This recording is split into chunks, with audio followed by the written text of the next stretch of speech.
All right. Welcome everybody to another session. Good start, me. Let me start over. Welcome everybody to another session of Duty and Diversion. Um, while Akogi has left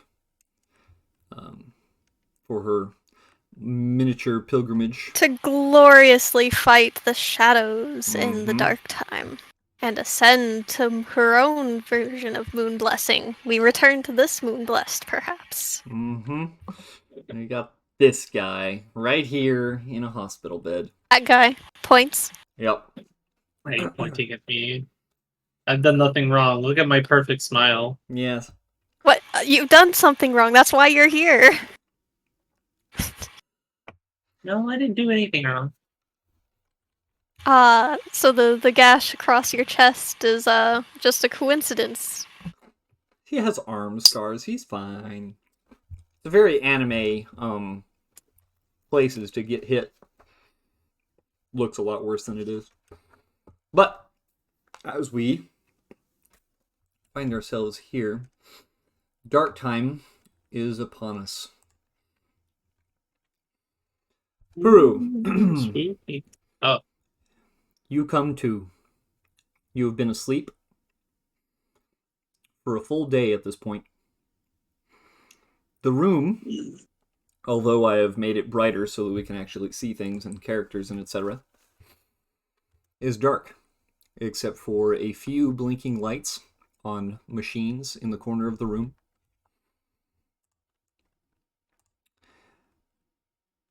And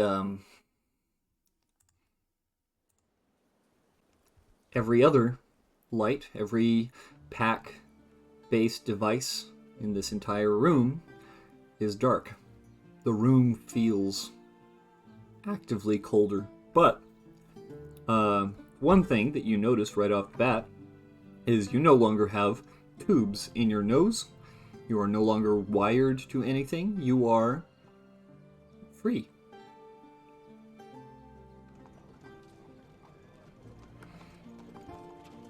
I'll slowly sit up, like looking, seeing that he's no longer. Are my arms free? Am I no longer tied down to the bed? That's a good question. As you try to raise your arms and you look down to your hands, you will notice that besides the bandages wrapping your arms where the king had slashed you pretty hard, you are no longer manacled to this hospital bed.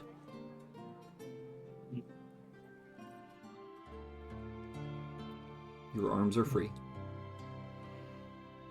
Game paused. Sorry. Slowly sit up, which I assume then I would notice Mm-hmm. these two. Indeed. Rowan will step up. Slowly, Mr. Peru. Take your time. Ease into it. You've been, medically awakened. It will probably wear off before terribly long. You are to rest. But the king has requested that you have an audience with him. I see. This, No, as he welcome. will gesture to this smaller woman, is Lady Kodapa. She is to be your escort to the meeting place. I understand. Good. I'll look around, seeing that the room is darker than usual. It's currently the dark time? It is.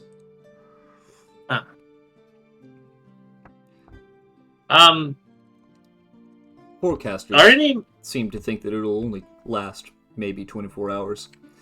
But in that time, you can rest assured that that is not the reason that you are being discharged. The machines in our hospital work just fine as they are. They use a different energy source. Right. Oh. Are any wait, you said I've been out for a day? Yes, approximately. Are any of my compatriots still here, or what about the Peori? Is she still here? Your mate is here. She has taken up residence in one of the rooms to the south of this one. She appears to be resting on one of the beds. Oh, good. She did not want to leave your side, but she was encouraged. I see. Could I check up on her before the meeting with the king, or that's... Kodava will flourish and bow. Of course. Whatever you need. But remember, we are to meet with the king, so do not dally. I understand. I just want to check up on her. I'm sure she's been worried about me. You probably should. I'm going to go back to my work, and I will wait at the door, whenever you're ready. Be it soon. I Swish, understand. the doors open. And she will wait at the door for you.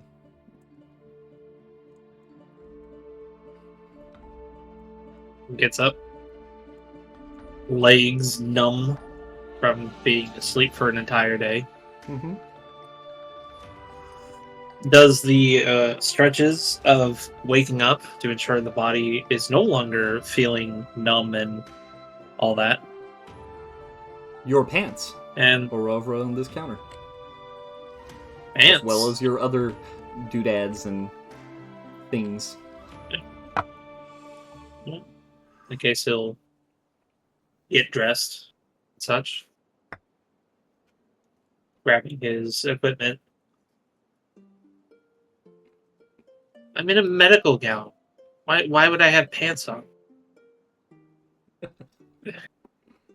Grabbing his stuff. Picking up his pack. It's dead currently. Mm-hmm. Puts it on the side. The crystal on the front is darkened. Let's see.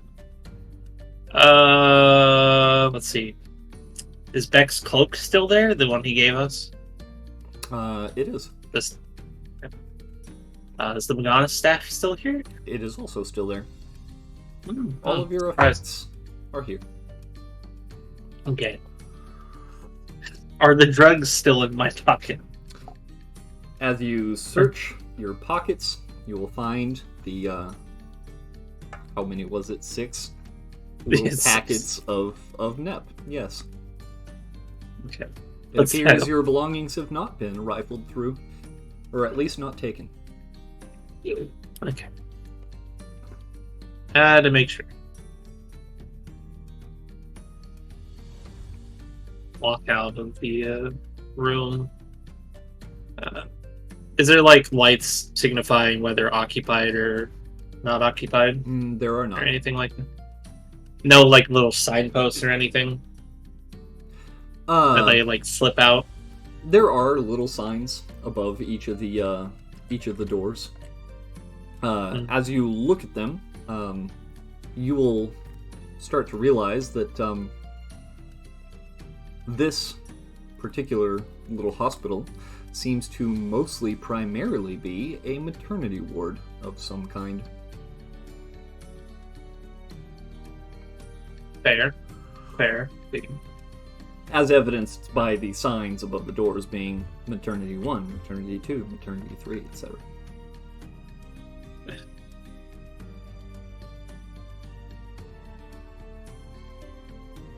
I guess I'm just looking for information to determine which room Peori's in. You have no Like idea. these. They did say she was staying close by.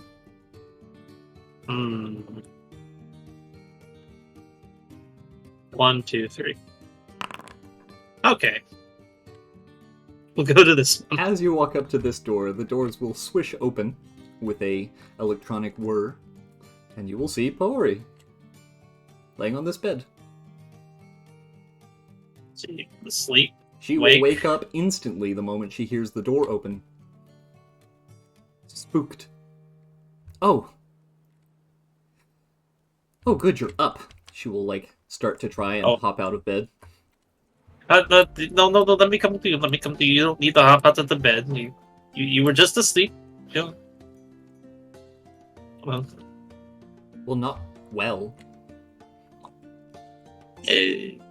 are they not? They're not comfortable. I'll pat the the gurney. The bed is just fine, Peru. It's the situation. Yeah. That Why is are true. you so casual about this? And what is that? She will point at the sash around your hip. Let me show everybody the new art. Whoa. Right. Kinda didn't have a choice. She'll squint. And nod. You do what you have to do. Now what? Right. King Raz wishes to speak to me. That's why they woke me up. I have to go do that, and then I will go from there. But for now, I think you're fine here. You really, you just woke up. You should take a few more minutes. Absolutely not. If you're leaving, I'm leaving. I'm going with you. Fair. I suppose I should. I suppose they would be fine with it, but I should ask my escort that they, if that is okay, because Her Have to face play it will safe. fall into a line, wide mouth, blank expression, and her eyebrows will furrow. An escort? not in that way. Just want to lead you through the halls to tell you where. A guide is a better word, but that's another word for it. Uh-huh. Not in that kind.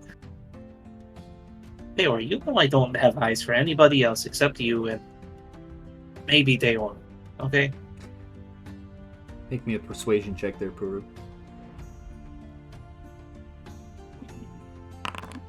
You give me 17. Mm-hmm. She seems appeased and convinced. And ready to follow. Is she dressed? She's She's dressed- just been sleeping in the Yeah, bed. she's been dressed in clothes this whole time. Alright. You're the one who was having surgery. Fair. Well, I don't know. I mean, I don't know what's been going on since I've been asleep. Would you like to be carried?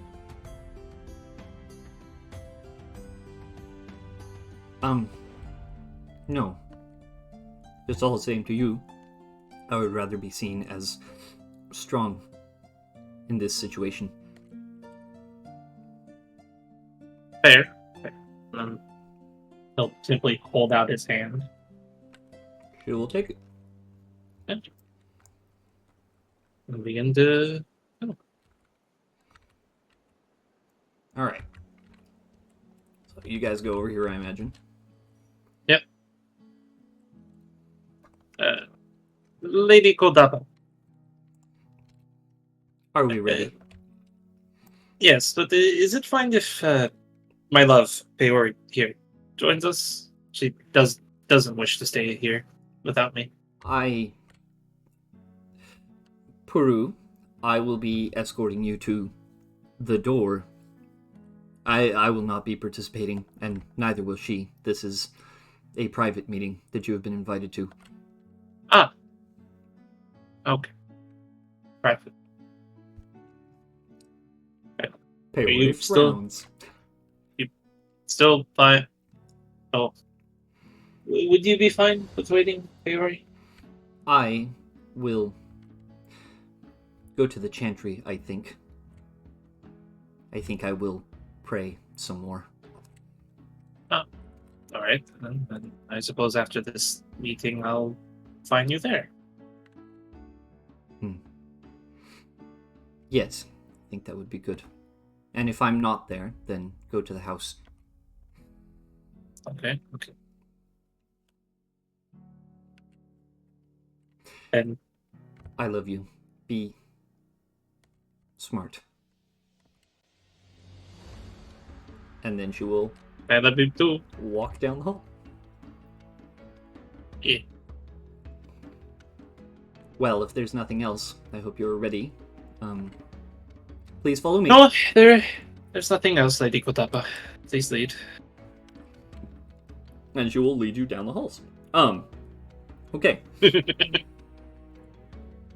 Now we're gonna cut to Reeve. Puyu. Oh, Alright, so last I remember, Puyu and Voy were heading towards the Moon Chantry, is that right? yes. And we had a sweet kiss They did. and invited me to stay over for the night. And assuming the Moon Chantry doesn't chase me off, we'll be there to snuggle. Alright. As you guys make your way up to the Moon Chantry, as you are making your way there from Beck's house, you will see that the lights of the city, slowly but surely, as if in a wave, every blue twinkling light on the ground floor of the city and going all the way up the walls will slowly, one by one, fade out. And the tree goes dark on the inside, almost pitch black. And then, one by one, all of the basins, the fire basins, are lit. They seem to focus mostly around entrances to the roots and the exit of the city. Some larger buildings have a few of them around.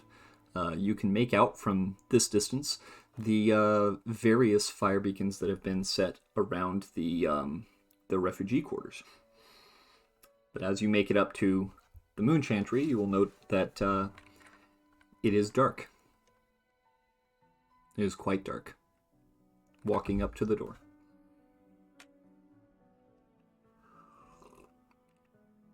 Voy will lead as you guys walk up to the door, and he will push it open and step inside. Inside, you will note that the two large lanterns at the front of this room still glow, but every pack tech-based light in the place has been silenced by the coming of the Red Moon Kuai, as Voy goes up and starts doing his hand-washing thing. Yep. We do it the same as well since we saw it from last time. And Puyu starts to think what to do, but we also need to take in... there's a lot here. Oh, yes. Sometimes people tend to gather during the Darktime because, well, various reasons. I'm sure you can ask people around. But if we're just looking for a place to stay for the night, then I can see that I prepare us rooms.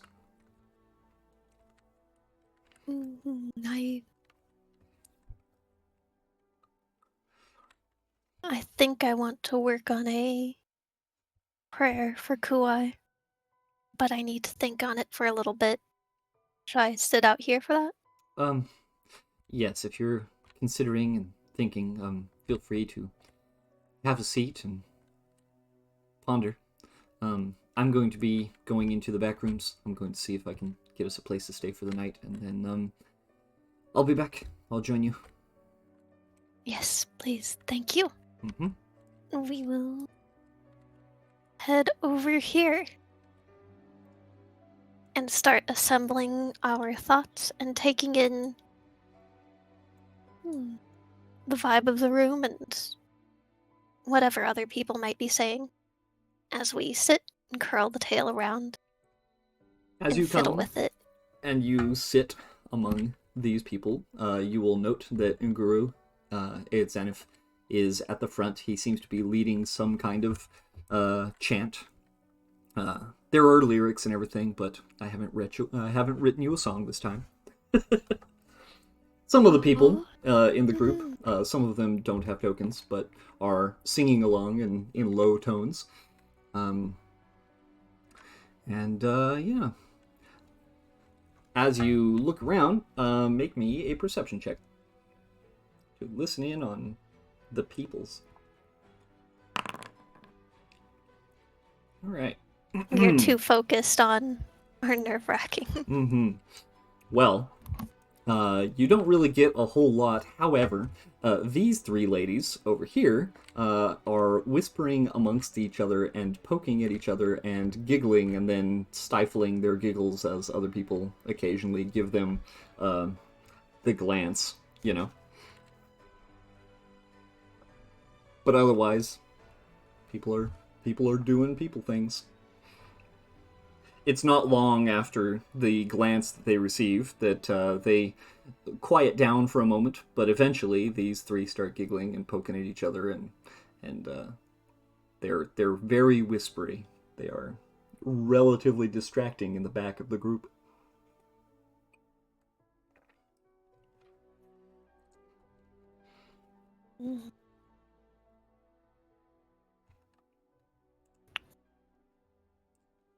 And my apologies for being dull as I am genuinely assembling from my thoughts. What I would want to say over there. We see it's sand of colors. What is Kohi, the one in front of me, wearing? She wears blues. She wears a dark blue and kind of light blue combination.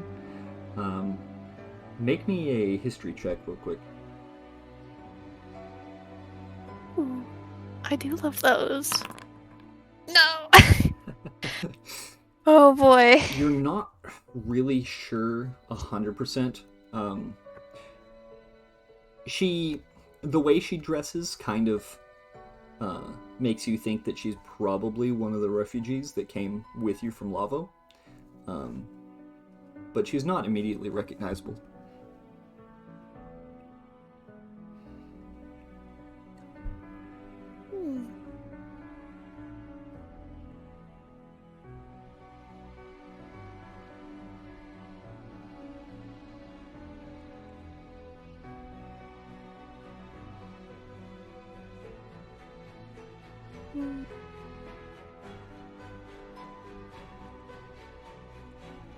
Bright blue. No, I don't have. I'm sorry, I don't have anything. Okay. So.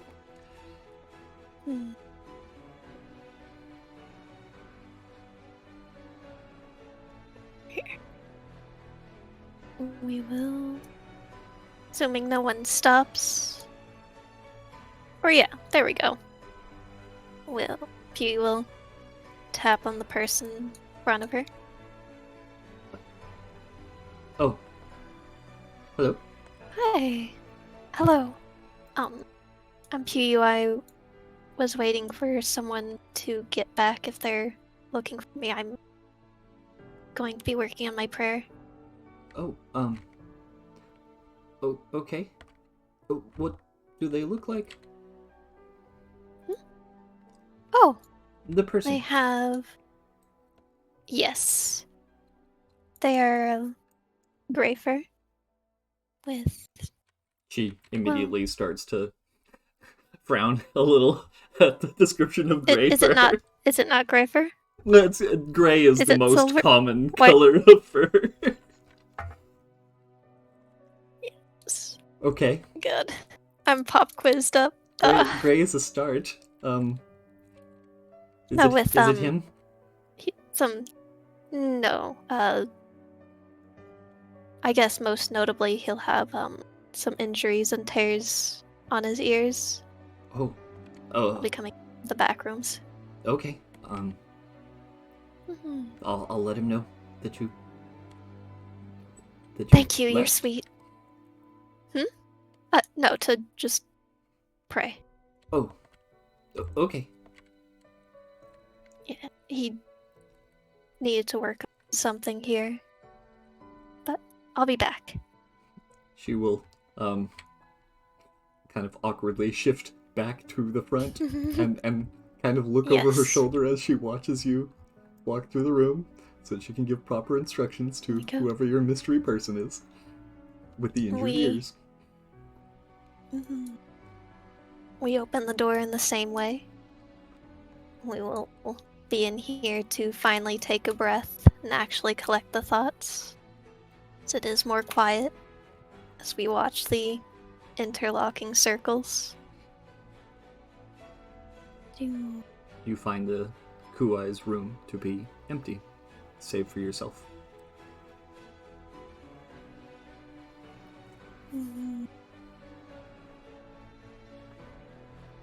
Okay. Now for the steps. As we breathe in, breathe out. We find a seat.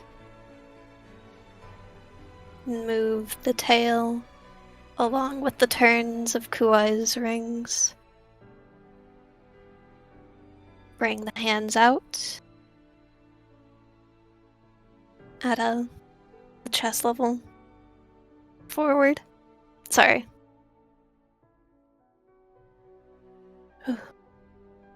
Kuai, father of passage, the shadow, change, growth. I intend to look deeper into the tree again, for better or worse. I want to learn why. What it means to be common, as we are not trees, but we are connected to this one. And I think, or I hope in your shadow, I will be able to see into it again.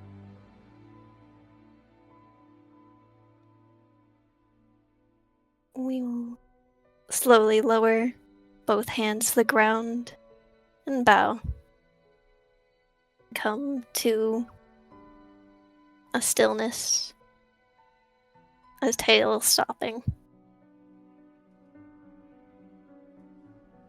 Make me that religion check.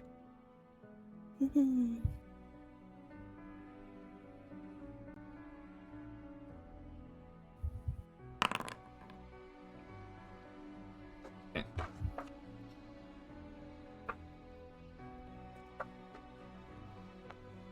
One moment, please. Uh-oh.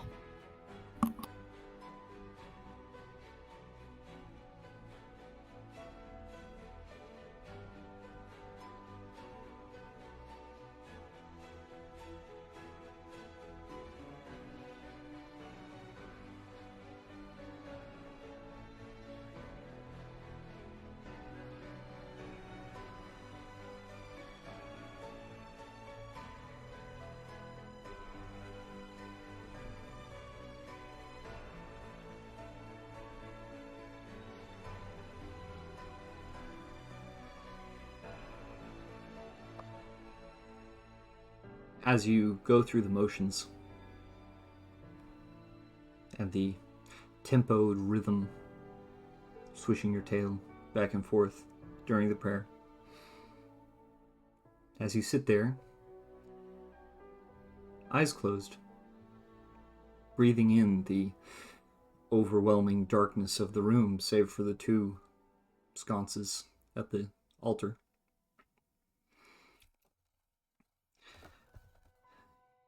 You'll feel almost a vibe.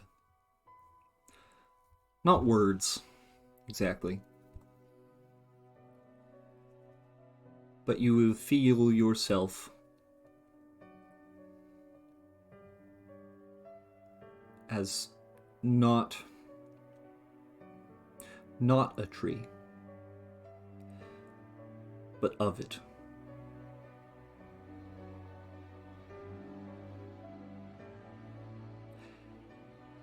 You feel the forward motion of the tides. The motion of change. The motion of growth. The motions of knowledge seeking.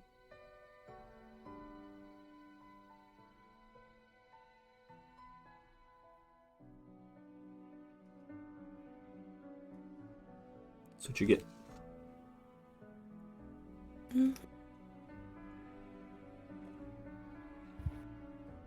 And with her intent stated,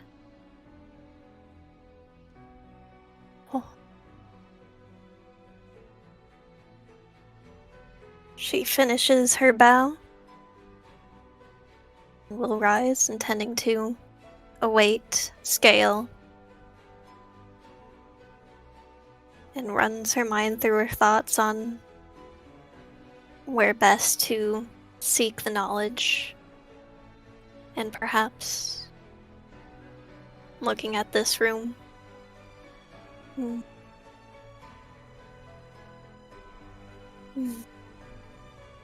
Because the only other place would be where Peta died, to look up the tree again. But the circle there has likely been cleared, so we rise. Now we will step out. You were met at the door by a boy as he almost bumps into you. Oh, ah. Shh. Sorry. And we will grab his hand, pull him on in. Were you going out? Just to find you. I want to look up and reach through the tree again, not to ask questions, but to see it and learn. Do you remember? Not the Meganis tree, Rubrandi. Yes. They are different. They're not the same, but why?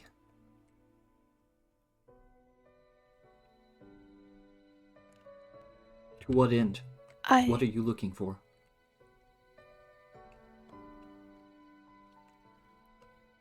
Because I want to we know that we are not the tree, but do we really know what we are?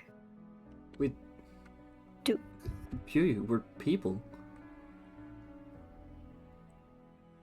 The trees, and so are the Terrans, but we're not Terran either. And even as we were connected or touching with the Meganis, we're still different. And their connections, our connections are different. And I don't think that people understand or know that we are connected to our tree in that way. I think... You remember what I told you last time we were here? I think I said... It's kind of foggy. But I mentioned that all of us have a piece of the moon chant in us. Yes.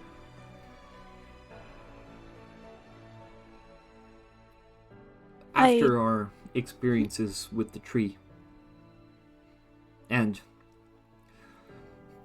I distinctly remember the Gidon being part of that connection. Really? Yes. Then I guess the moon chant isn't the answer to why we are different or why we are what we are. You know, I think it's what binds us to the moons and maybe to our world. The Meganis, they're not part of it. because they're from somewhere else. And the Terrans, the same could be said. Their minds work different, and you can't thought speak them. Oh. Have you not tried? There was a Terran down in the No. Dr. Laura. I guess I didn't. It was the first thing I tried the moment I came back to myself. I was curious. There's That nothing there. is strange. Do you... Since the thought speaking is stronger right now, do you think we could understand it better if we tried? He will pause for a moment. And he'll kind of close his eyes and take a deep breath through his nose. Swish his tail. Oh. And he will exhale slowly. Phew. Thought speaking is more powerful during the dark time. It is. Does that not frighten you even a little bit?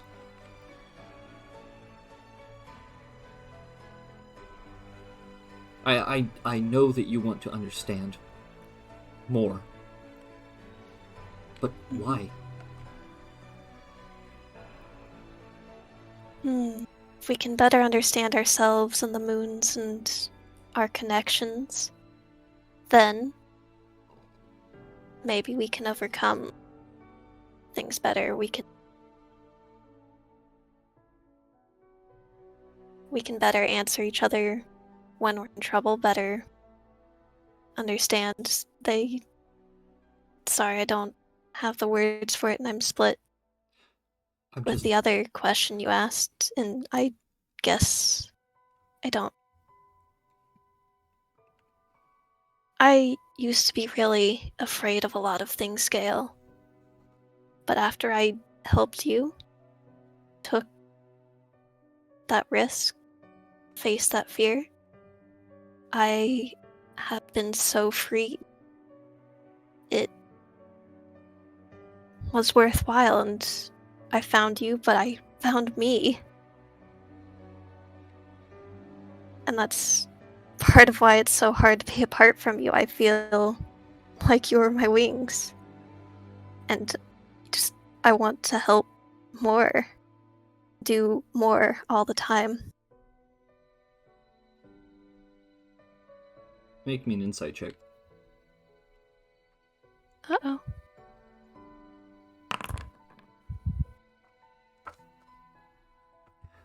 It's dark time. And you're both thought speakers who have been heavily entwined at least once or twice before. You get the distinct, almost verbal mental feeling. Foy doesn't want to go deeper. He doesn't want to know more. He wants, for once, in his recent memory, to live simple and do nothing special. Maybe start a family, maybe travel. He doesn't want to delve into the secrets. He's had enough secrets already. And he will blush. Oh. He will blush, knowing that thought is known verbally and connected through your minds. She brings her hands together as she connects with that. Oh. Look at her feet and nod.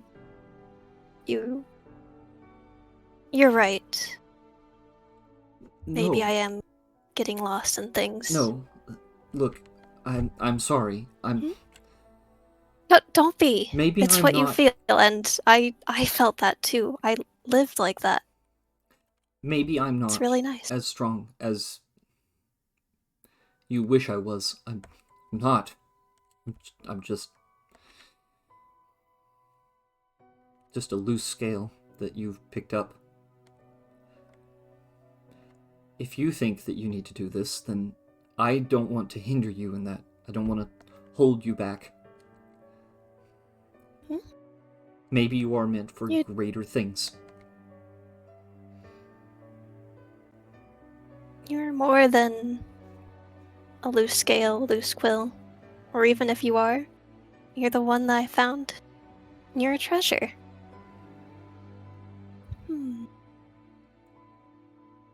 It's...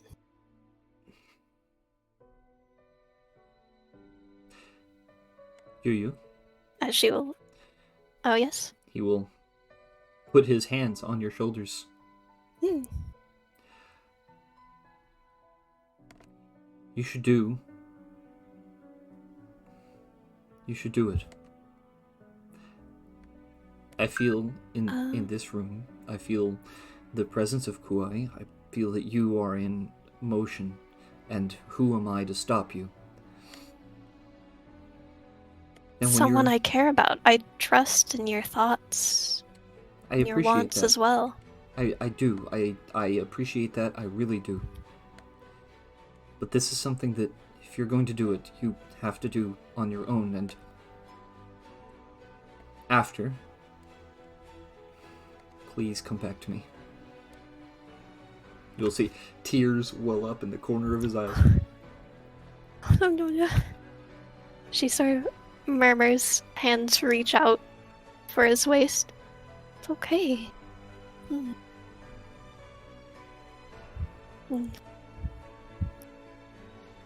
Please stay calm. We're solemn and somber here. Yeah. She'll try to invoke his teachings to calm him down, as well as little bits of touch. Yes. I came in to tell you, once you were done, I did get us rooms for the night. There's So there's a men's side and a women's side. Just so you're aware, the women's side is to the left. But you're welcome to stay. I'm glad. And it's not like we're going to be particularly far. I think it's pretty good. He nods. Though I will Glad that miss you the didn't freak out. No, she looks away and blushes.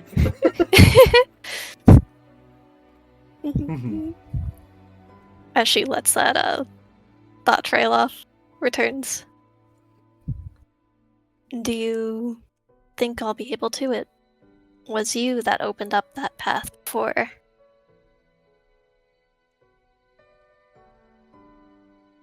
I was just there. Oh. Do you think I had something to do with? I felt the path open up through you and your reaction. He will sigh heavily. But oh, I have been growing as well. No, please continue. I didn't realize that I was the conduit to that whole thing. Maybe. Or the heavy air of the circle, or any number of things. And that's part of the whole thing is I don't know. And I would like to, if it would help, to feel and understand Rubrandi, not the literal tree, but the connection tree. As her hands try to pantomime her thinking and puzzling it together. Sounds complicated. Look, It looked complicated. Oh, yes, if you but need, I can try. if you need my help, I can see what I can do. It feels bigger than me, and I'm not looking for bigger. I'm looking for normal again, if that's even remotely possible. It is. And I already asked Kuai, and I think he gave a favorable tide, so I will try a bit. But my goal will be to come back to you, okay? And it will be good that you are here to help ground me as well. Right. Alright. Well, I came in to get you, so... Thank you. I'm going to, probably meditate in the middle room for a little bit. Yes. Okay. We'll leave the room.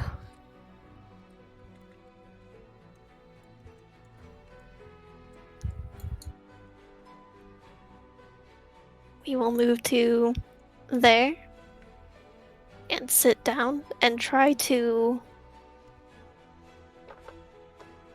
recreate that opening. That strange perspective that unlocked so much of this recent path.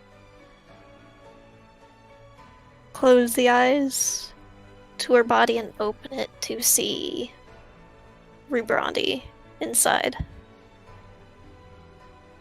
Okay. How do you do this?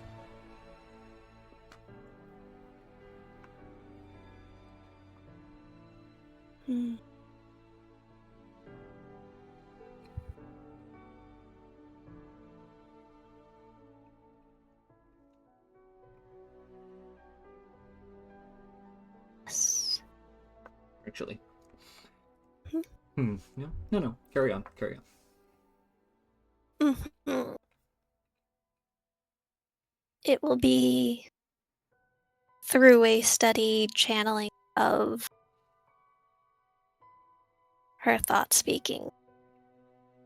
To follow up on Scale's words on opening that conduit.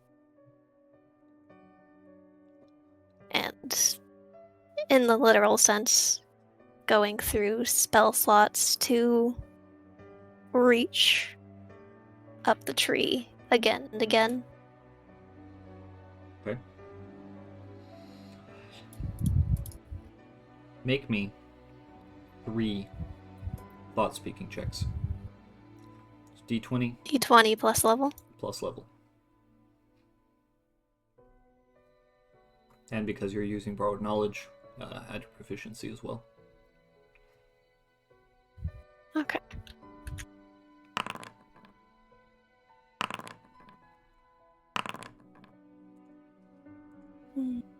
All right.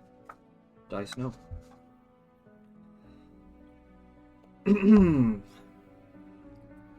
As you focus, you feel that the well of thoughts inside you is extra tangible.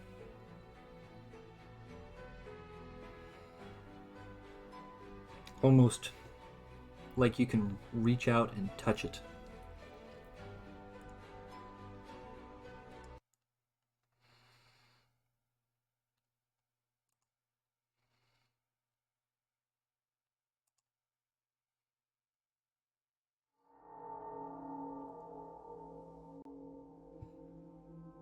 The world around you darkens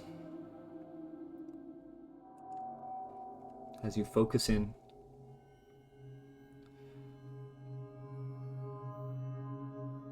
And feel around you.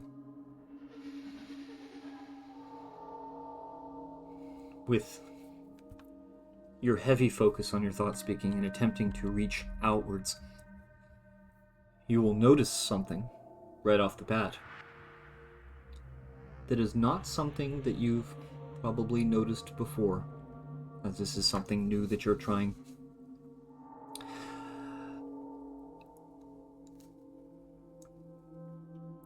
You felt like most common. Actually, I'll ask you. What color is thought speaking in your mind? Well, what do you imagine it to be? It would be the same blue she saw of herself when she touched the yellow ribbons. As you consider yourself in the thought speech environment, and you delve deeper than you have in a long time, deeper than you ever have on your own. The blue of your, we'll call an astral self, deepens to a navy and then darkens still to match the complete darkness around you. Black as night. And as you continue to delve and reach, the world around you will start to take a red hue. As small whispers, the chittering of bugs, the laughing of children, the rustling of leaves on the wind, flapping of bird wings and the occasional chirp of birds that you can feel on the extremities of the very top of the tree. As you focus inward, you start to feel the people and the animals on the inside of the tree.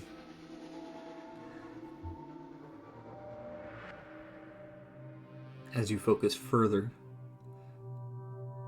your focus narrows, drawing closer and closer to the center that is you. Around you, you can, just outside of focus, hear the thoughts of the people in the next room, in the next house over. You hear a gentle, quiet prayer asking Kuai to protect from the Meganis, from the ghosts that appear out of nowhere, from those that are invisible. You hear giggling, almost amused, musical prayers of one who is hoping really badly that that she's pregnant now and that her kid is going to be a thought speaker because Darktime is supposed to be very influential in that. You hear the simple meditation prayer of one who wishes that everything would just go back to normal. And then as you focus closer in, you find yourself again. But now you are in this space where you can reach out and ask questions. You have 2 questions that you feel you can focus to ask. By asking one, that may change. Mm-hmm.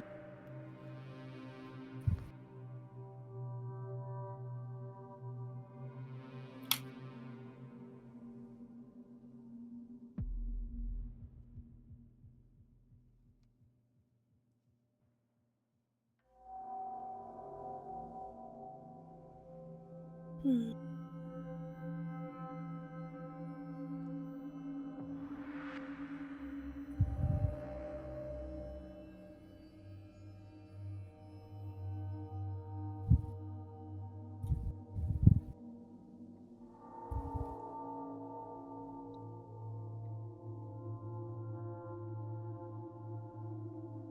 And this is a question of the tree, of the wishes and yearning of the people I'm connected to.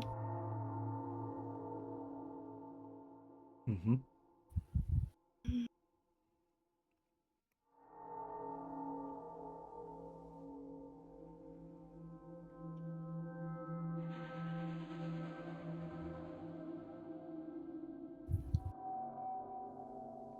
How can I help you make the future you dream of?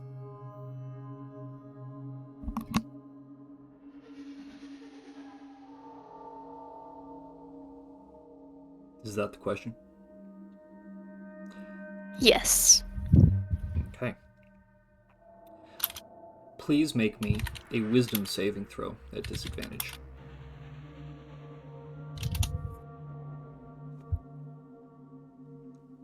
Mhm.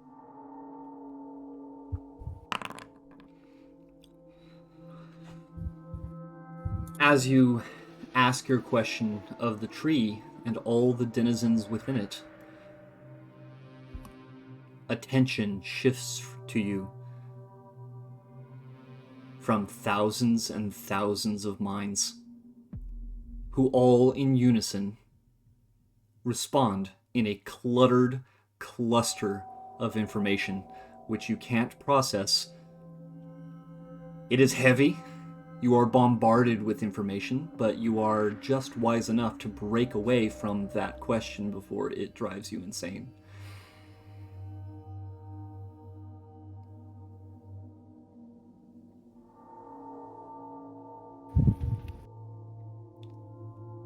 And as you compose yourself,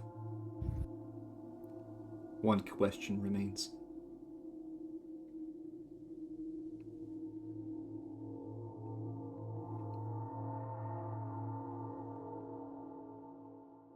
Mhm.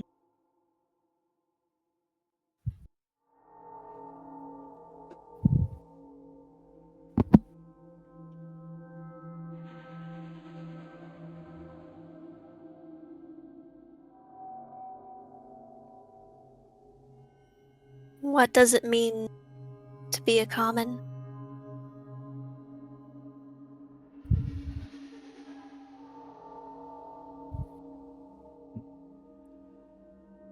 All right. Please make me a wisdom saving throw at disadvantage.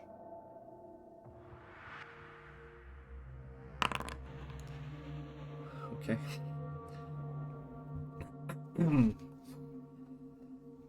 As you make yet a second vague, open-ended question to the masses that you are connected to, you are once again bombarded by a massive variety of answers and opinions from all throughout the tree of Rubrandi. What does it mean to be a common? And I want to hear, listen to We're the people. people. We're smarter. We're not bugs. We're people. We're real. We think.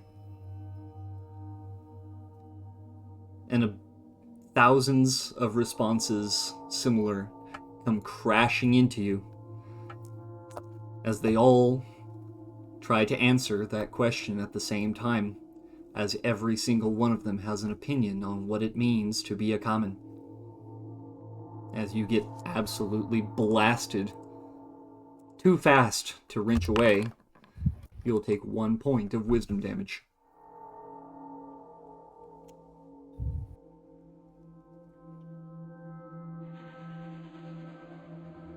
And she's out of questions, but she is left responding with, is that all we are? Is that the bridge of it? Make me another What if we thought are speaking check. in our actions? Oh.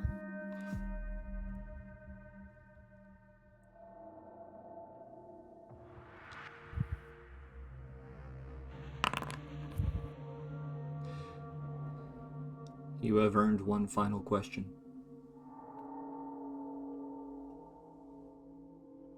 as you can feel the connection to the tree and all of its denizens slowly escaping your grasp.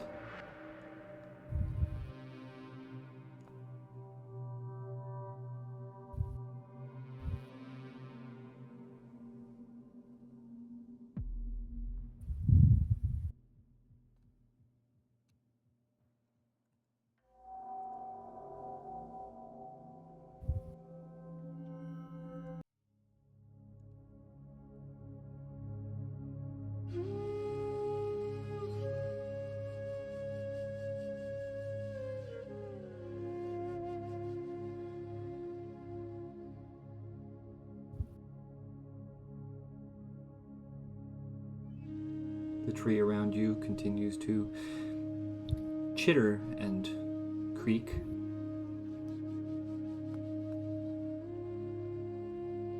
People's thoughts whispering in the corners, bouncing off each other. Someone just found a new bug under their bed, and they're going to keep it. They're not going to tell their parents. You know what? That sounds right. Rather than asking questions, maybe it's better to listen and spend these fleeting moments as best she can handle to just listen and be better attuned with the people around her, able to see them in a way beyond their flesh and barriers. Listen and see through their experiences and the critters, trees rustling. So you choose. Choose to spend the question listening rather than asking.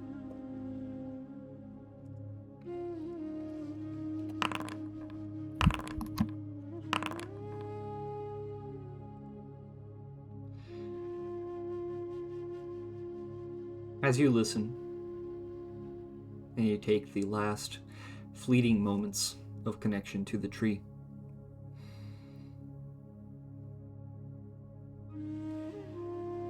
it is much more of a calm experience. Less aggressive. Less trying to take something, and rather simply letting it wash over you instead.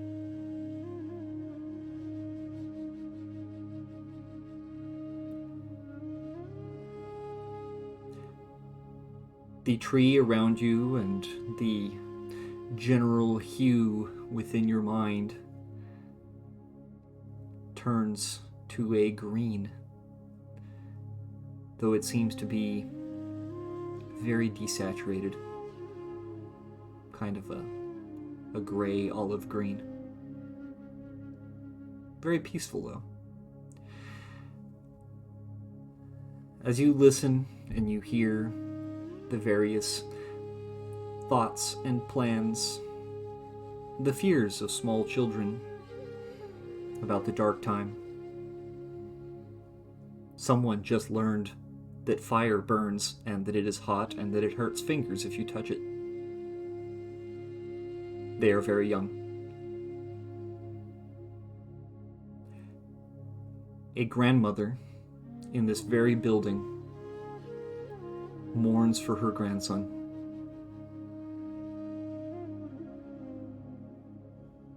She is confused. Visions through her eyes for a moment flash of a tall, common row with bright white hair kicking down the door and telling her truths that she thought she might actually know before everything got contorted and weird and twisted and confusing. And as you're left with those confusing thoughts, you recognize through her eyes the face of Puru Don Onai. As your connection to the tree fades.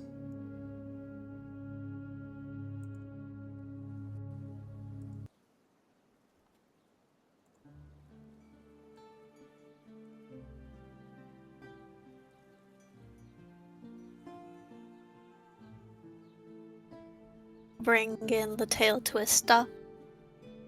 Gasp for air as we return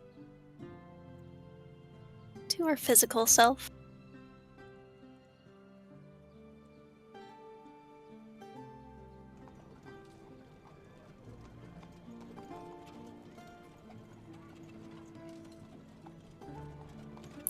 We rise and, unsure, bows, and hurries on out with with a head full of fading pieces of everyone's thoughts. And as you head out the door, Puru, you're led to a large door by Kodapa, who will motion towards it, and then with a slight bow, say, "This is where I take my leave, Puru Don and I. May you have a good meeting." And she will turn and leave, leaving you standing before a large door.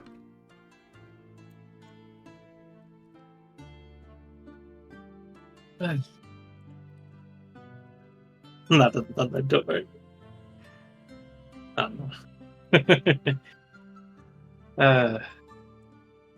He'll do the thing of slapping his face cheeks to psych himself up.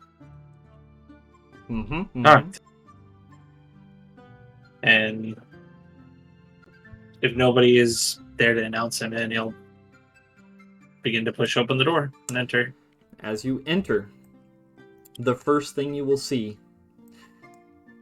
is that the king and Bajeo sit at a table.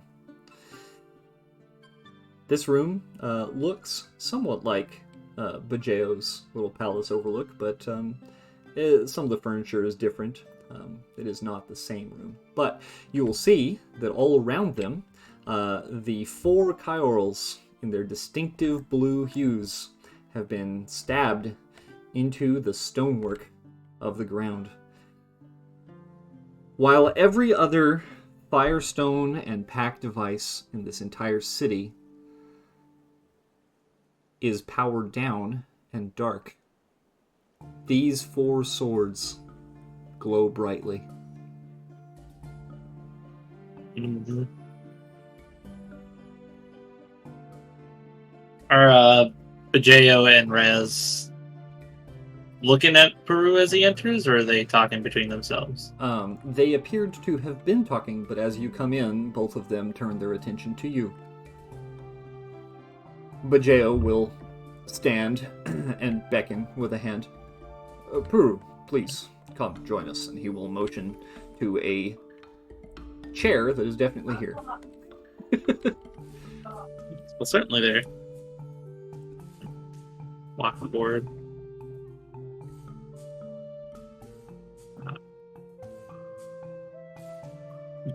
Excuse me. Little chair out, sit.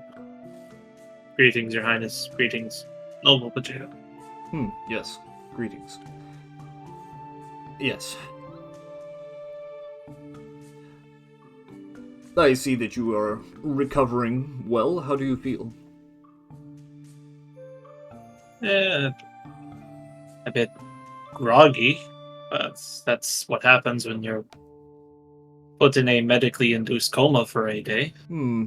Yes, our doctors have their methods. It apparently helps the body recover more quickly. Peru, you will notice that makes actually a weird, not so foggy sense. Mechanically, your wisdom has returned. It's back! You are fully Oh my recovered. god, it's back! His words no It's longer on feel like they're knees. coming at you through a cloudy haze or fog. Oh my god, it's back! Puru the Okay. Wise. Yeah, I mean, I've got 16 whiz. Yeah. I'm not proficient in it. Yes. So you, well, Your Highness, you wish to see me? Yes, I... We need to have a talk. I think it's very important that we discuss a few things, seeing as you were a chiral wielder. Should I say, are a chiral wielder. They will pause to judge your reaction.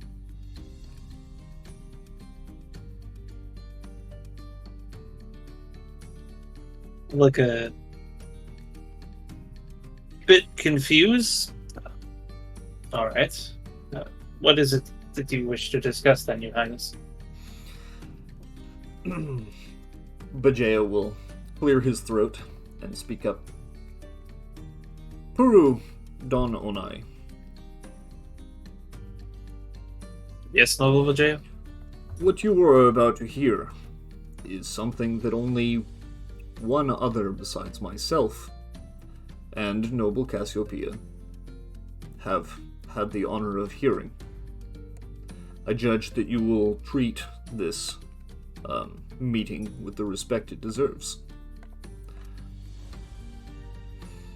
You don't need to answer Yes. that. That was not a question. That was rhetorical. What you are about to hear is a state secret. The reason you will hear it is because you have carried one of the blades.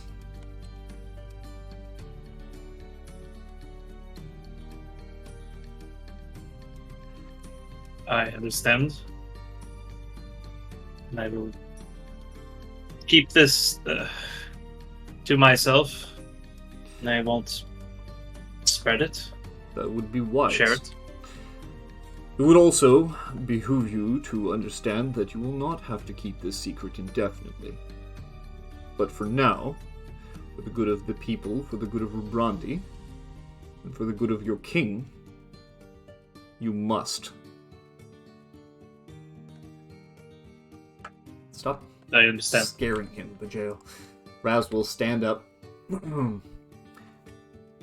his eyes glinting with a slight red glow. Not from the swords. He will walk over and he will touch the pommel of the Aetius Chiral.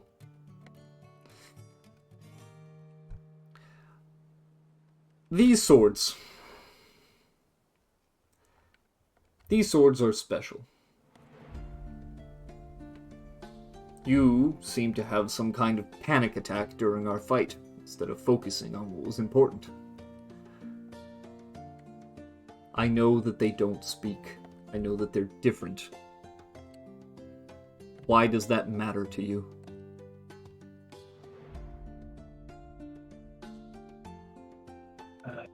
Think. I ask you this because I need to understand the context in which I'm going to tell you what you are about to hear.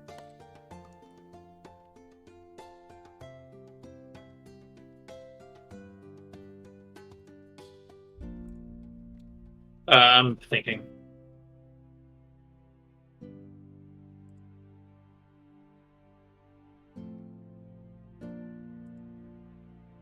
It matters ever since my meeting with our gods.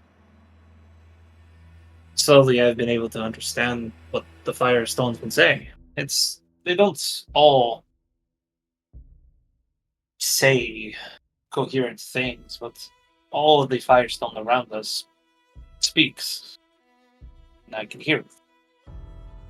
Sometimes they mimic what we're saying, typically in Boon chanting.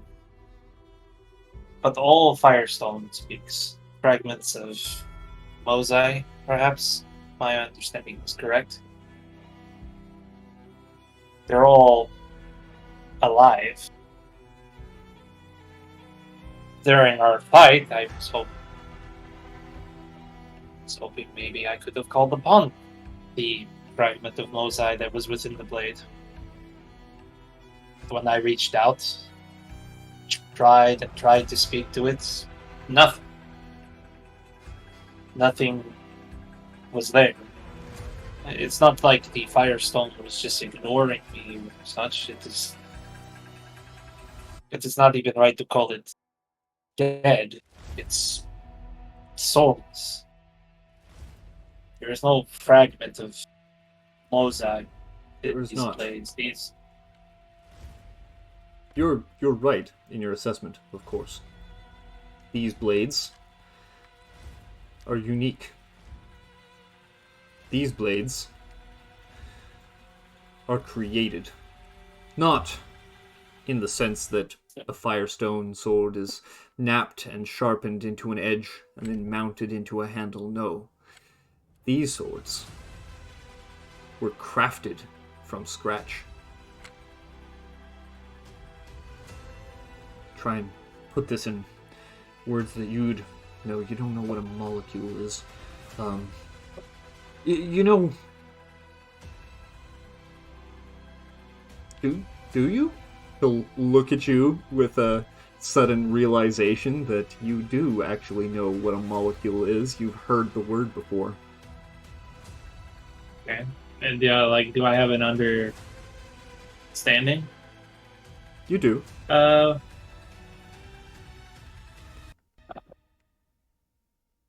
I have heard of the term, yes. Huh. Where? Where have you heard that term? It's not a common word. He'll raise an eyebrow.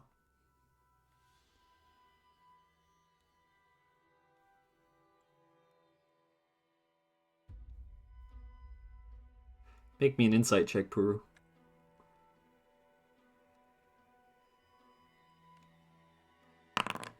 Ah, yes. Okay.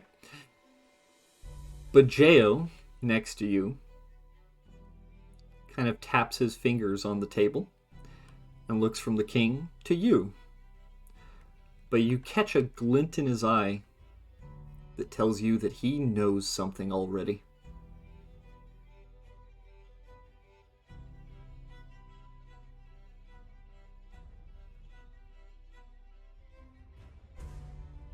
But he waits.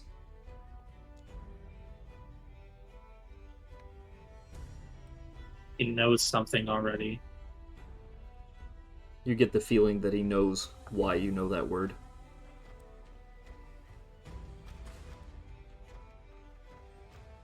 Then I guess he'll respond with, I know the word, somewhat of its terminology, as my family were rescued by Terrans. I see. So you have experience with Terrans. Extensive experience, I gather. He'll kind of motion with his hands. Somewhat, yes. Good. Well then, you'll understand then that everything, people, plants, objects, are all made of much smaller parts. All the way down to a microscopic level. Yes. You may be familiar with the idea that a pack accelerates these particles, these pieces, and then captures and contains them and is able to replicate them. With the proper knowledge, proper techniques, one could logically create something out of anything else, had they the knowledge of how to manipulate the basic components of matter. Are you following me? Yes, I'm following you, Your Highness. Good, your Terran training is extensive. I can use that. Finally, somebody who speaks freaking common. Okay, so, essentially, he will suddenly become a lot more comfortable looking, and he will lean against this, stone outcropping, as he will motion to the swords. Alright, these swords, they're made of the same stuff Firestone is. Because Firestone is made of the same stuff. Everything on this entire planet is. The moons, the dirt, the people, it's all, when you boil it down, we're all made of the same thing. Right? Right. And somebody, not terribly, terribly long ago, figured out how to make these swords. They still glow during Darktime. They don't break down. They glow. They burn hotter, stronger, brighter, in unique colors, different flavors, very stylish, right?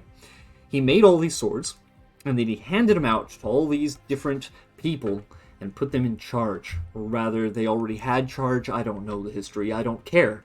The important thing is that people care about these swords. What they're made of doesn't matter. Because they're made out of the same thing everything else is. So what does it matter? Do you know what a crown is? It's a Terran thing. They used to have them for their rulers back on Terra. It's a little circle. What that? It's a circle of metal. They come in various colors. They're shiny. They put shiny rocks in them. Whatever, right? Right. They're not made of anything special. They're made of rocks. They're made of metals. But they have meaning. They have significance. They have purpose. Because people will follow it. People will follow a flag. They'll follow that sash around your waist as he will point to the sash with the 4 blue stripes representing the swords. They'll follow you because you've held one of these before. Even if for a day.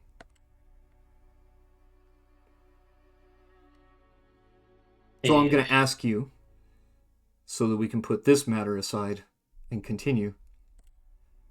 Does it matter that they speak or don't speak?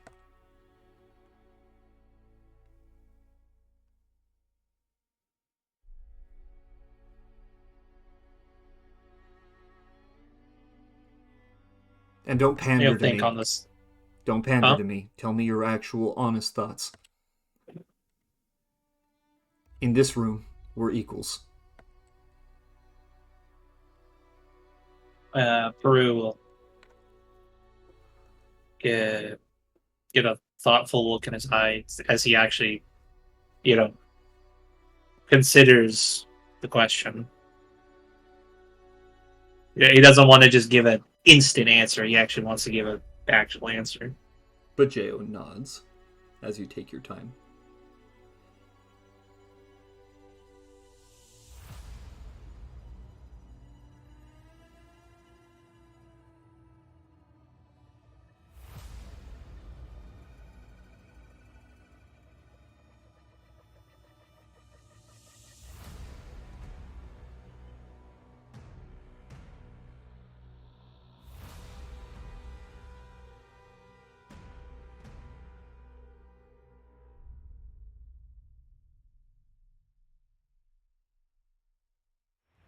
My honest answer would have to be no. But you seem so bent on the fact that it did. Why?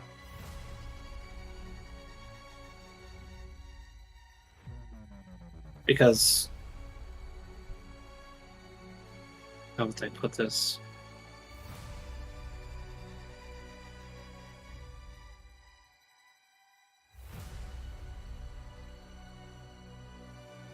He's thinking of how to answer it.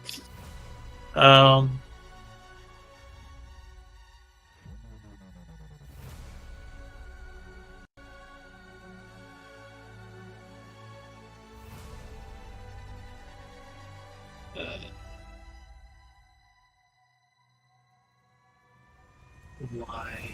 Uh,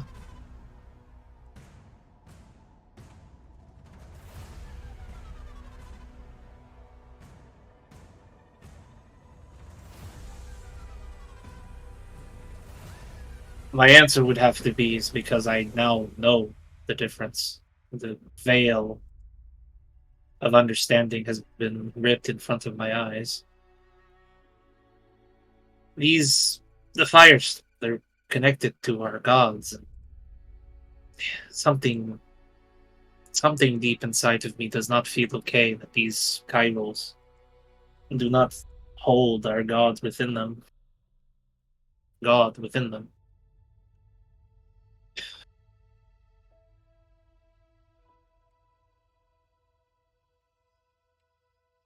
Hmm. Raz will stop leaning on this stone outcropping and kind of step around, looking at you with an inquisitive eye. You know, we've been watching you for a month, seeing where you go, who you talk to. We know you're a uh, spy, or were a spy. It's complicated. You have apparently, all of a sudden, found religion. You've become very devout in a very, very short time, Puru. That tells me that you've had some kind of true, or at least traumatizing experience. Are you one to quickly change sides? To be fickle in your alliances?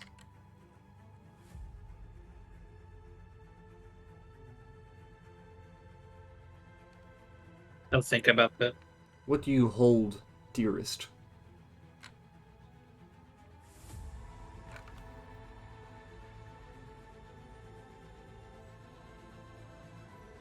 My family. Which one?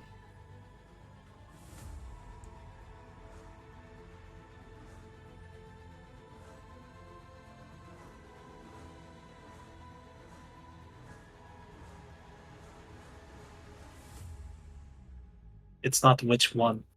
They're both my family, and I care very deeply for both sides.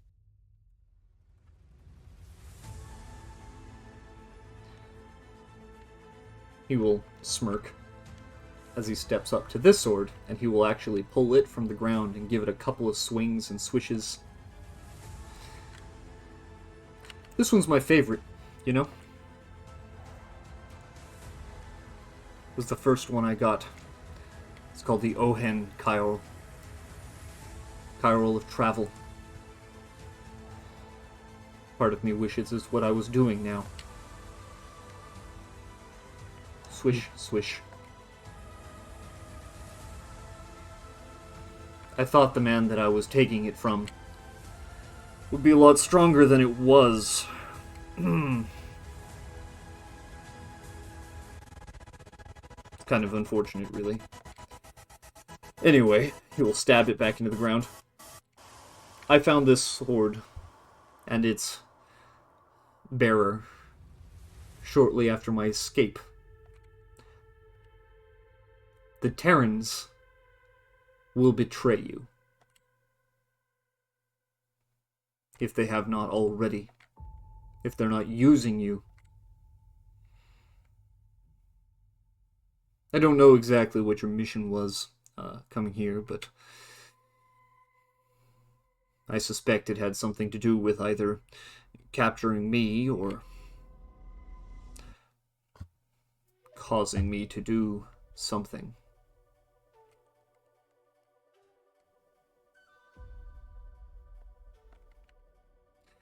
That doesn't matter now, as he will cautiously run a hand over the pommel of this sword. Because now you're a chiral bearer.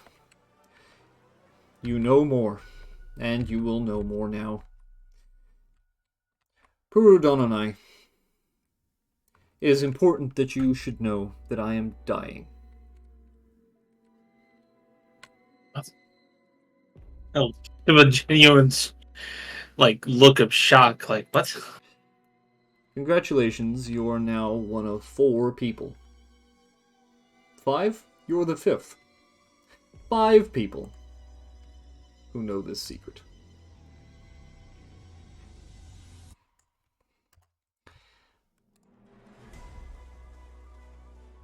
My advisor and best friend, Cass, had this great idea.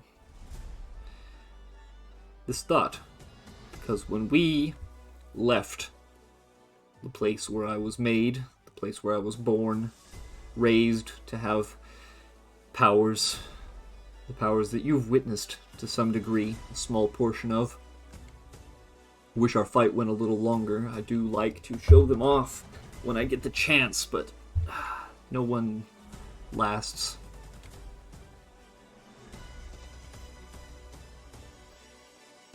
I'm not going to live forever. I know that there are people in this city who believe that I will. They believe that because I am strong and powerful and fast and perceptive, that I will also last forever, and that is simply not the case. My childhood was short. I grew very quickly. Abnormally quickly. And then, my growth was halted at the form that you see now. I was designed for a task. A task that I decided to shirk, because nobody tells me what to do. With me. But unfortunately, power comes at a cost. I'm not going to last forever. It takes energy that I draw from the environment, from objects, just to repair myself and keep me at my current status. As you see me now. The system that allows me to do that will inevitably, eventually, as all things do, as I'm sure with your Terran training you'll be somewhat familiar with the laws of thermodynamics. Soul, please make me an Arcana check. 12. Yeah, you've heard the word. Yeah. Everything wears down. Everything runs out. And there's only so much that you can repair something that is a part of you, fused into every cell of your being. I am going to burn out, Puru, eventually, like a piece of firestone. Eventually, my light will cease. And it probably won't be very long.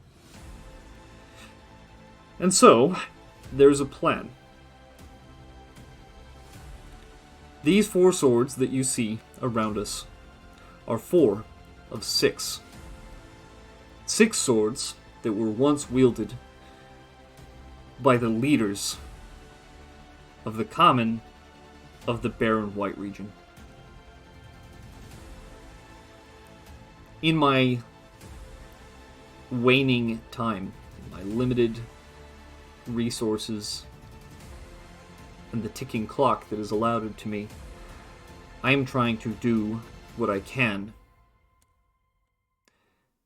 If there are things that I can do to remove the Megana's threat once and for all, then I will. That is, in fact, one of the things I was designed for.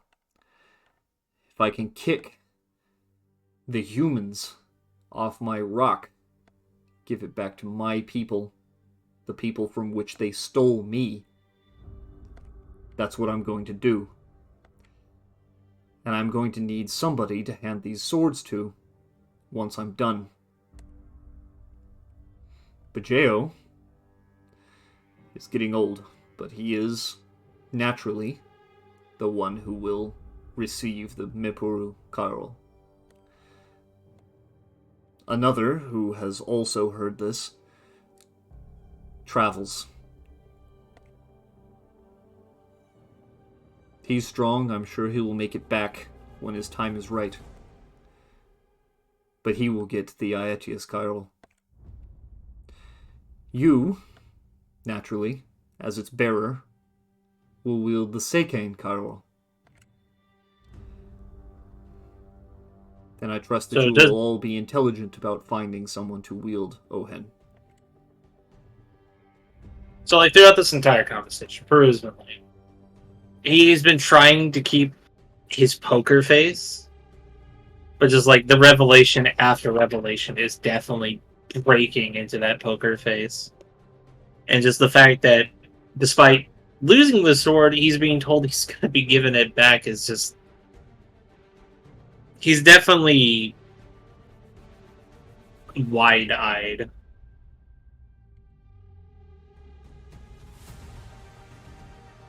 I see. Blinks. Bajeo will tap his fingers on the table. Holding one of these swords comes with responsibility. You are a Cairo wielder. That is an immutable fact. It is what you are.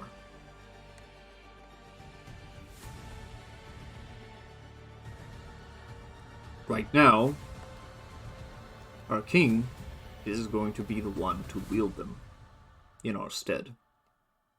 But we need you to be ready when the time comes for change.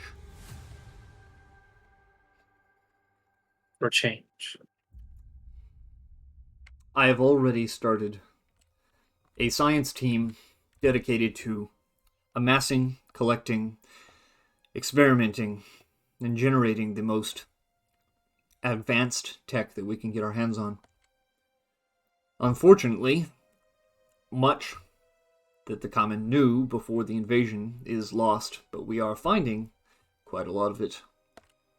Beyond that, are dabbling into Terran tech, as well as Meganis tech, as you have become somewhat familiar with, as he will motion to the staff. Yes, the Meganis tech. Recently, this city was visited by aliens. Not the ones that we're familiar with. Other ones. Ones that seem to be able to bend nature to their will. Unfortunately, they have slipped through my fingers.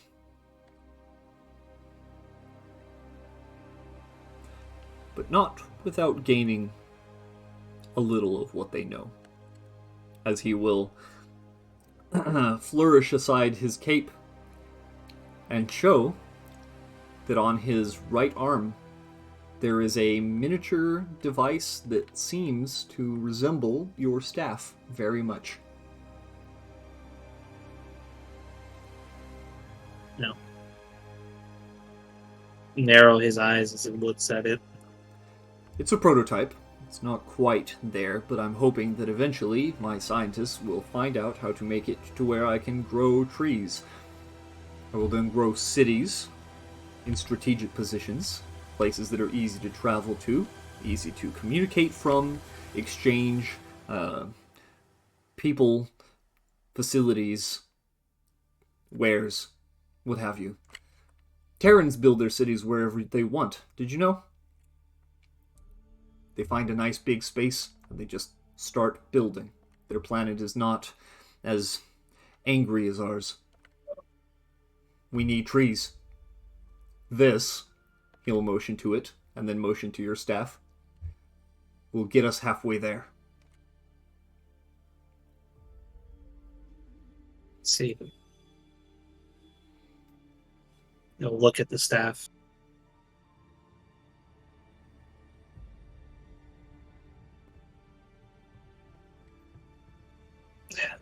What would he say? Because he wants to say something. I'm just trying to figure out how to say it.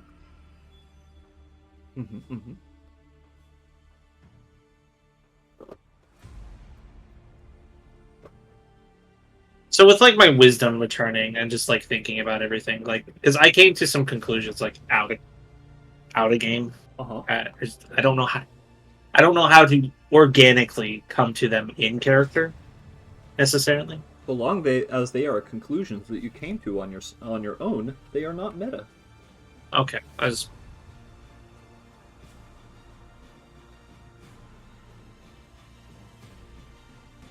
I don't think you should put too much of heavy reliance in the Magonis's imitation of their abilities.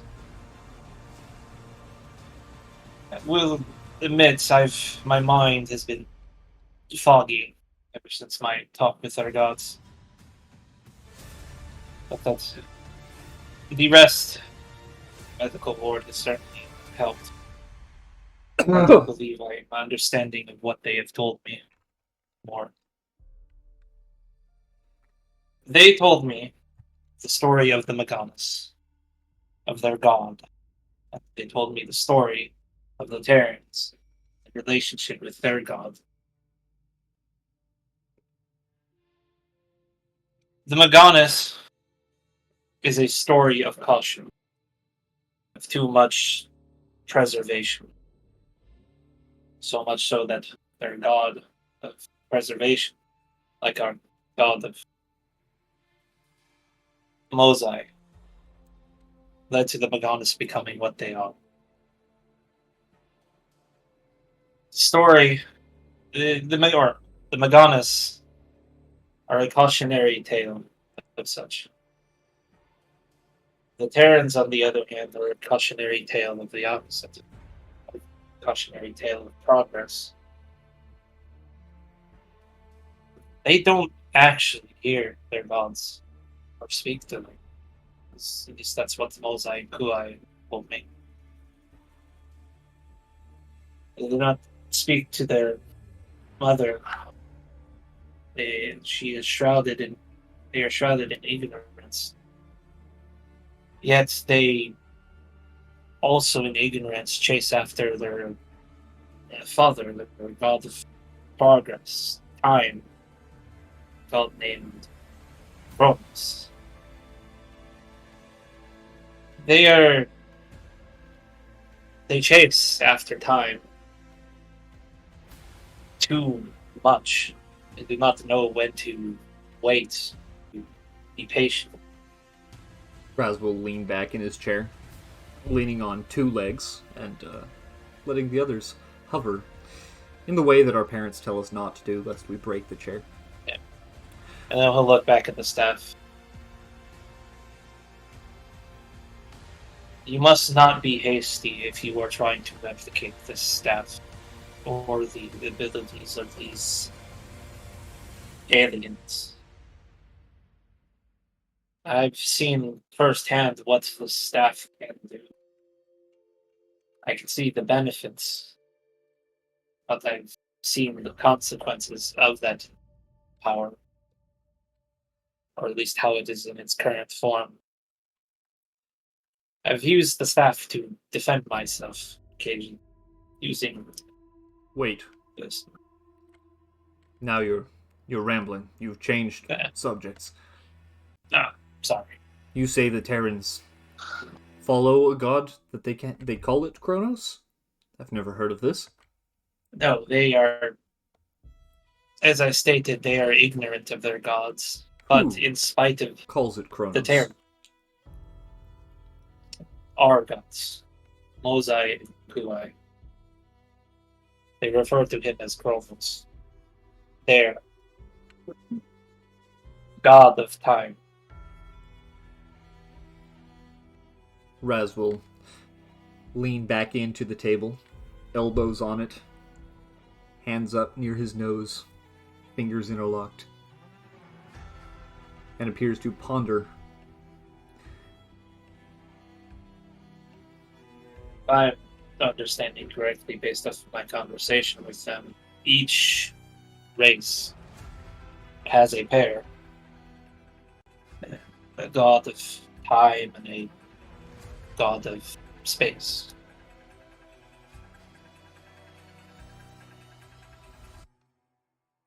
The Morganis no longer have their god of time. God of space killed them. And the Terrans, albeit in ignorance and not knowing, chase after their god of time. Bajeo will raise his hand. Please. This is the sort of strangeness that one who wishes to lead should not speak aloud. No one will listen to you if you start saying strange things.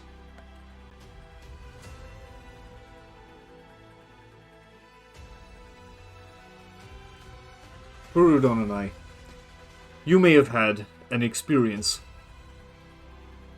perhaps a unique experience.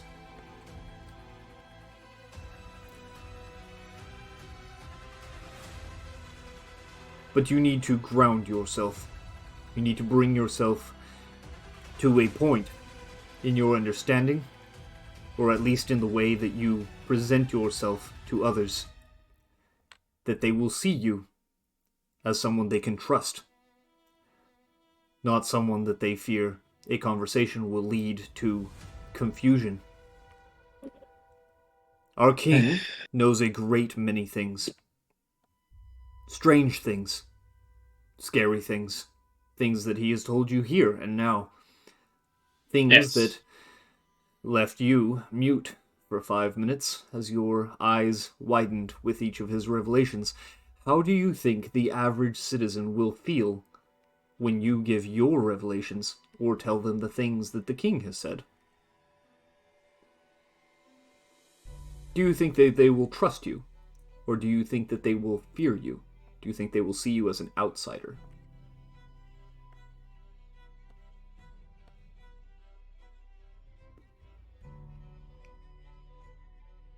I believe there would be those that feared me.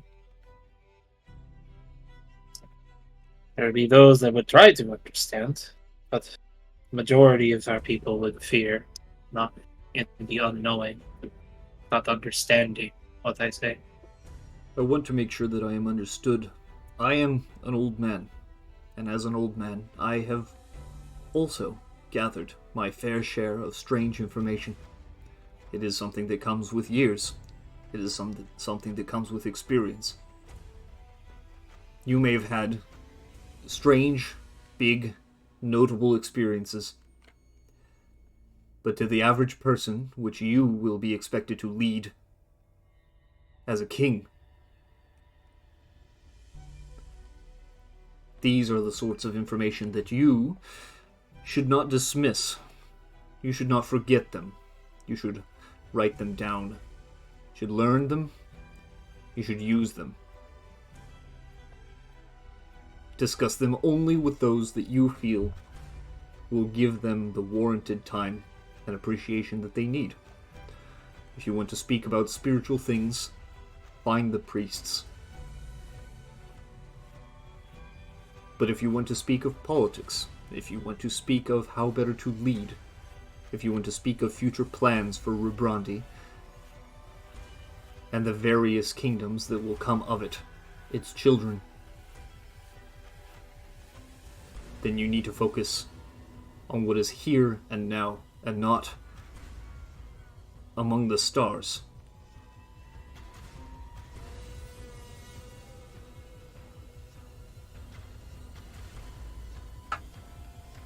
I understand what you are saying, Noble Bajeo.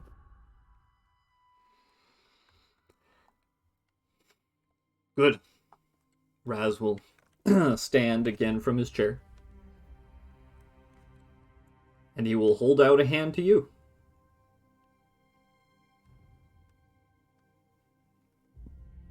Oh. He's not rude. He'll take his... I assume he wants to shake hands. Mm-hmm. Is that the kind? Yeah, he'll shake his hand. He will shake, and he will lead you to the door. Good talk, Puru. I hope you heal well, and it seems that you are stronger than the last few that I've fought. You've got all your limbs. Everything works right, yes? Didn't hurt anything permanently, did I? No, not as far as I know. Oh, good, because I was trying not to. I was trying to be better. Let's see. Look, you are free to access the palace.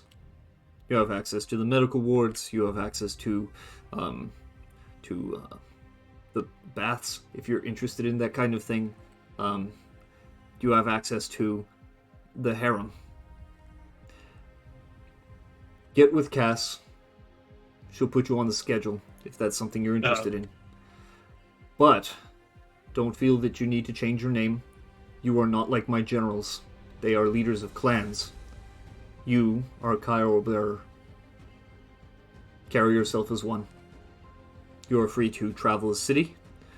You are free to continue in the cultural games that we're currently hosting. And I tell you this as your king and as your kinsman. Don't lose to lesser people.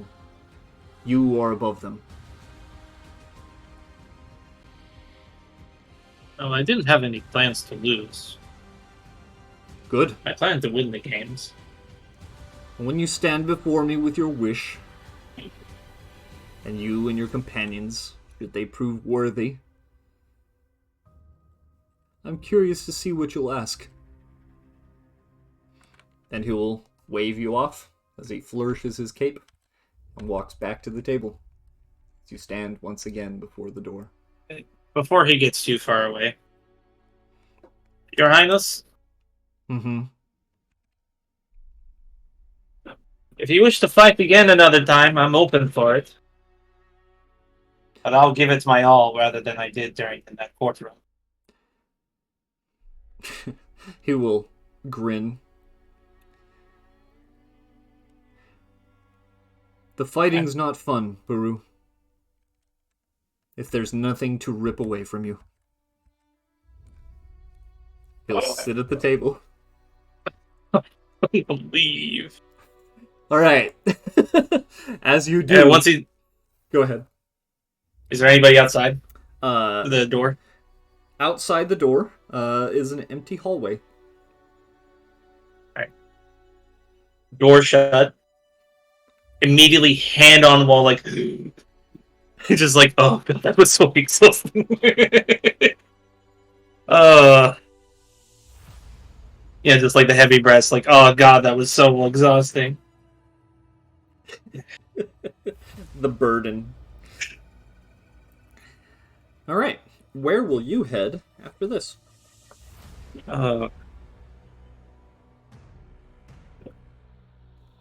He's gonna focus on the thing Peori told him. He's going to the Moon Chantry, wherever that is. Alright. He'll probably ask for directions. Yep, you will eventually receive proper directions. So we're going to go there, and you will show up eventually. Alright, Puyu. We are back to you. Like a different music. Not this. You don't want me to drop the bass on everyone here? Man. Right? No. Mm-hmm. We'll go with this one. This one's nice. What do I see as I walk in? As you walk into this room, you'll see that the same people are generally there. You will also notice that Paori is now here. Mm-hmm. Otherwise, Inguru seems to be giving some form of sermon/speech about honoring the moons, stuff that you've generally heard from Voy in the last day. Well, and a Kogi, even though I was Yes, a terrible Kogi at as well. listening to her. You know, bless her heart. But we were unfocused. We possibly waved to Paori, but we hurry on over here. We look between here and here. And she will tap her beads and tilt her head and question if she can talk to him. Well, tap the beads, tilt her head, and between Ingru and the door. He will Beads. nod. So she will reach out to him and his thoughts to not speak aloud and be rude Mm-hmm. to the sermon. Connect, because you're connected. Because I can speak. Hello. Hello. So we bubble up little pink thoughts and we refocus. I was able to connect to the tree of thought again, and there's a lot on mind. I'm going to ramble. It felt like I was a little cup trying to catch and hold torrent of all of their crashing thoughts, and I couldn't hold the answers to my questions, but when I stopped, and then when I stopped and listened, boy, they're young, live, old, hoping, fearing. They're really beautiful and perfect. We will lock eyes with him. Those big gray eyes. I really love them, boy. And I love you. I want to build the little future we hope for, and I want to help build theirs. To listen and reach out to them, the little ones, fearful of the dark. Others praying for their future. There's a mourner here. I think that Peru is hurt. Will you help me care for the tree?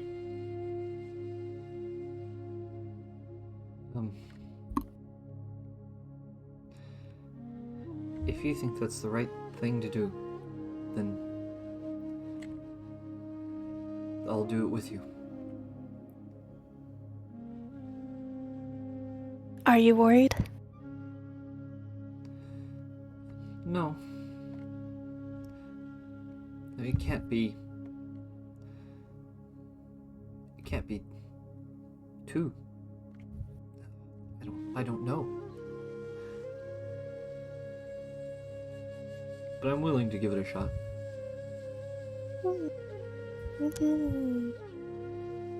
I hope you'll get to see them as I do. I don't know everyone, but in listening to them, it's happy. I'm worried though I don't know what to do to help. Sounds like a big task, honestly. Really? Well, if you don't mind me saying so, since we're being completely out in the open here, feels vague. Where do you even start? With the people close by. Listen and, if we can, give them what they need.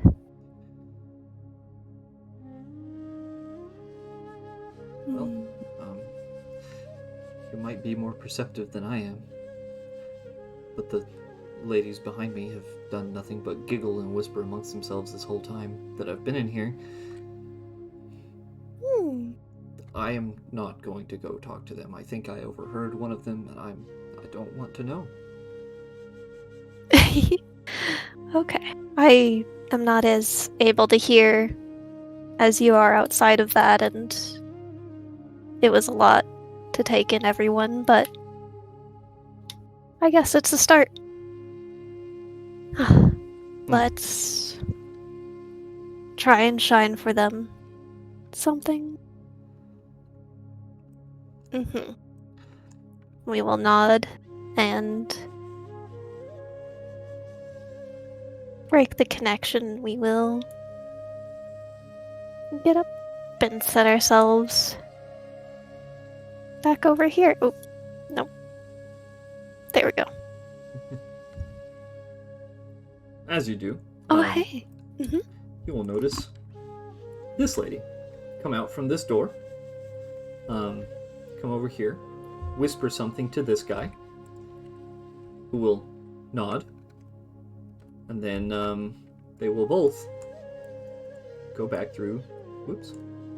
Select. Okay, they will both go through this door and close it behind them. A man going into that side. Oh yeah. I want to be nosy. Damn. Perception checks are terrible. Haven't rolled over a 5 all night. But yes, Poori will acknowledge your greeting and nod. Hi. What Sure. brings you in here? She will shuffle forward to this pillow that is absent. I came to pray while Guru is. She'll pause and just kind of leave it at that. We tilt the head and we offer a hand. What's wrong? She will reach out and take it. I'm just. You know what's wrong.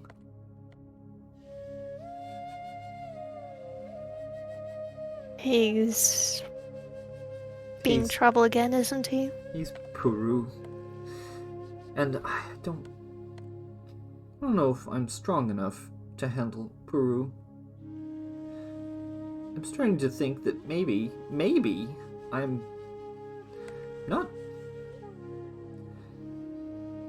not strong enough for him. I want to be. Oh, and everybody kind of like turns to her. The guy giving the sermon kind of pauses for a second, and then she will bow.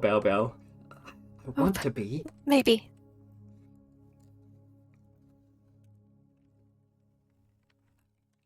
Maybe what? Sorry. Oh. She'll look over. Sorry. Maybe outside? Sorry? I need to vent. Can I vent? Yes. Okay, she will stand. Or Start here. walking to the door. Let me, or if you don't mind, maybe? And she'll tap on her new beads. Or outside. I don't think I can vent well enough that way. Ooh. She will step outside. We will join. We'll find a nice place to sit and let it all out. What do you do when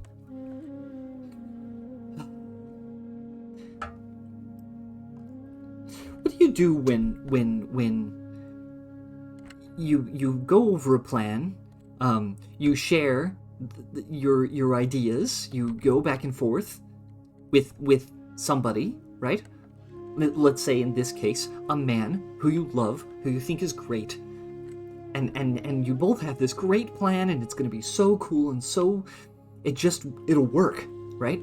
And then all of the pieces just fall into your hands, and they're there. You have them. And then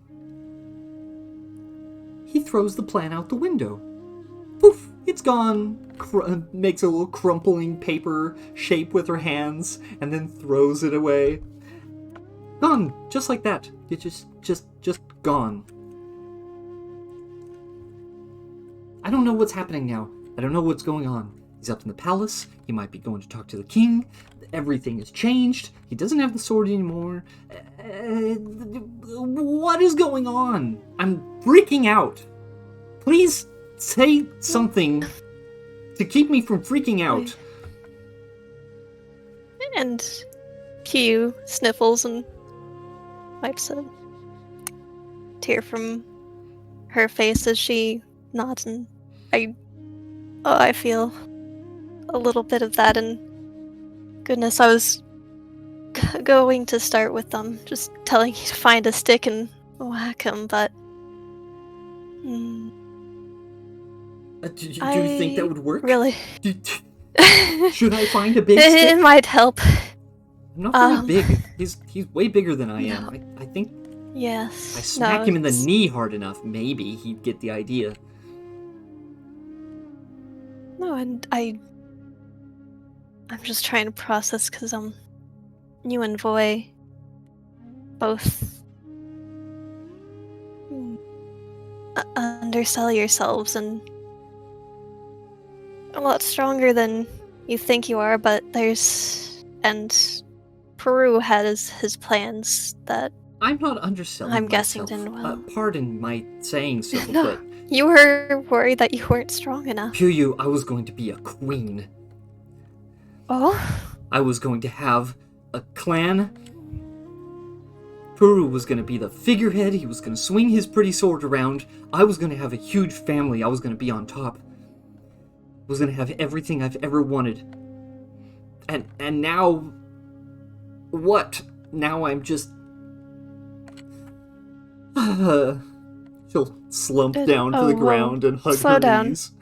Slow down. We go and console and pat the knee. Okay, I think I'm a little behind, but it sounds like so he- cool.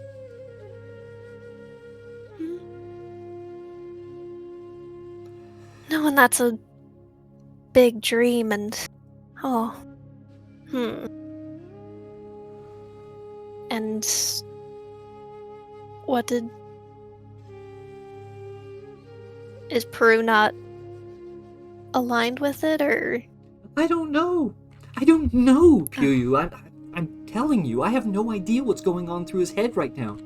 I don't know. He's had all these secret conversations with people, and then not telling me everything, and everything's moved so fast the last couple days. I don't even know what's going on.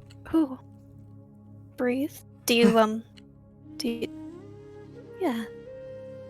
Meditation, breathing, but do you want me to ask him and see if I can get him to open up about it? I didn't realize things were going so I don't even know if it matters. off plan. I don't even know if No, it matters. it does. He cares about you a lot. I know he does. I know he does. And I care about him. It's just... I'm a very task-oriented person, okay? I have to know what the plan is, and I thought I knew it, and now it's just... I don't. I have no idea. Maybe we make a little plan for now that is aside from Peru. Right now, I can't. I can't. You know when you've only known somebody for a short amount of time, and yet there is no plan that doesn't involve them all of a sudden. Just everything you plan from there on out has them in it. yes. She'll grit her teeth and growl at the air. What if they're stupid, Pyu? What if... Ah! What if you just want to bite their freaking tail off? Okay, when you're feeling angry first, maybe, and she'll pull out a thing of dried meat. Maybe see if it's, hungry You first. will take it and chomp on it vigorously. Like a pregnant, angry mother. Yes. Chomp, The, chomp, chomp. Chomp, chomp. Yeah. Chomp, chomp, So chomp. first is to make sure we're not, hungry, and... I mean... Peru is a mess, but maybe we can focus on the littles. Just for a little bit. I don't know if the Darktime's the time to be rocking the boat and stomping She'll about lean on her new head. plans just yet. She'll lean Oh. her head back against the wall and cry. Just big, No. blobby, ghibli tears. We will go into our bag. And as she is crying, we will put a fluffy fluff onto her lap. She'll see it and she'll laugh, cry, laugh, cry, chuckles to herself sadly. It's a little friend. Whoa. Look,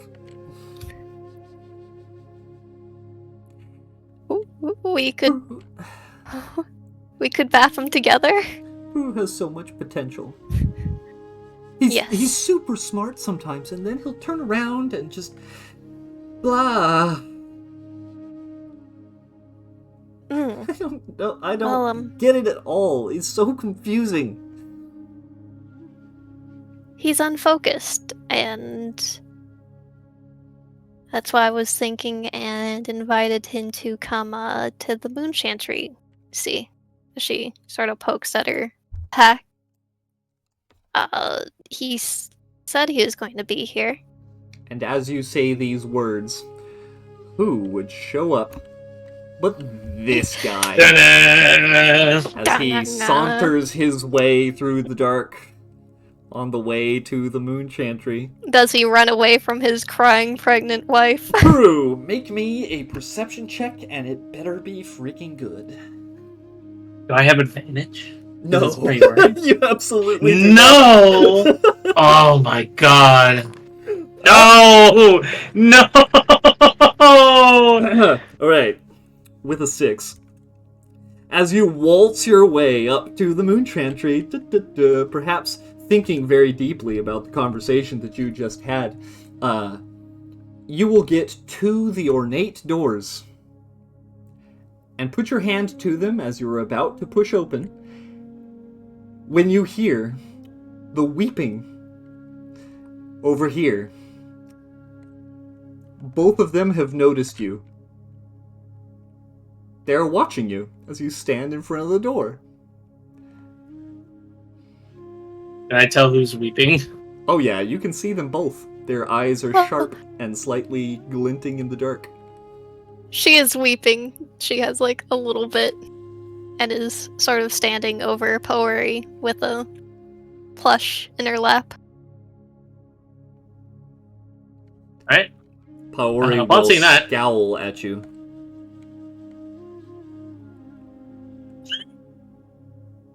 There's Alright. a vibe radiating off of her of violence.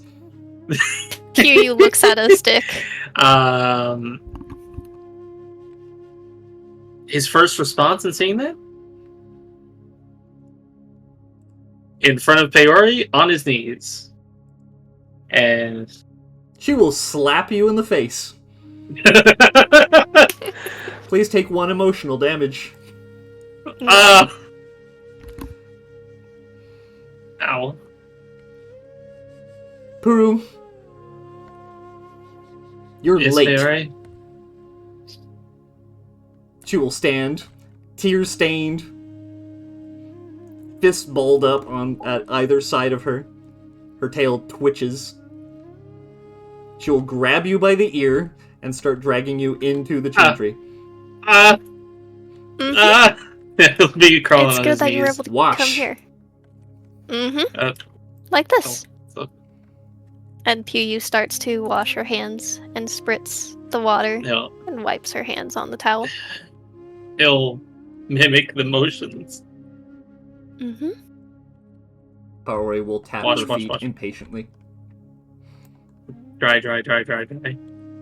We'll stand here. Sit. We'll sit here. She will look at the pillow that she indicated and look at you Oh, and smack her oh. face with her palm. I didn't hear the thing if you indicated that, fellow. I'm sorry. She will grumble. Pink is for girls, you idiot. Oh. Wait, Puyu what about this one? goes Then? in shock. Do you say that out loud? This- 1 He'll second. whisper. He'll whisper. He'll whisper. No, you said it. Wow. Yeah, she doesn't hear you. Oh, good.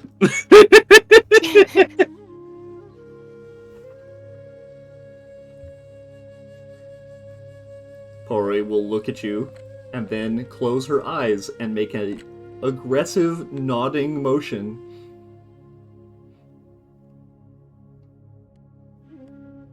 No. I think He'll- as Peru is struggling, Puyu will thought speak into his mind. You need to get yourself together, Peru. Like now. Focus on her. Pohori needs you. She will shake his thoughts to simplicity. uh,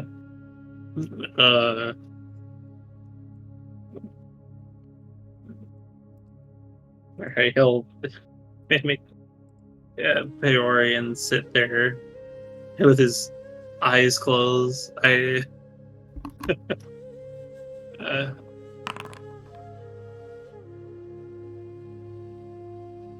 Just before you close your eyes, Peru, you'll notice this guy come in through this door.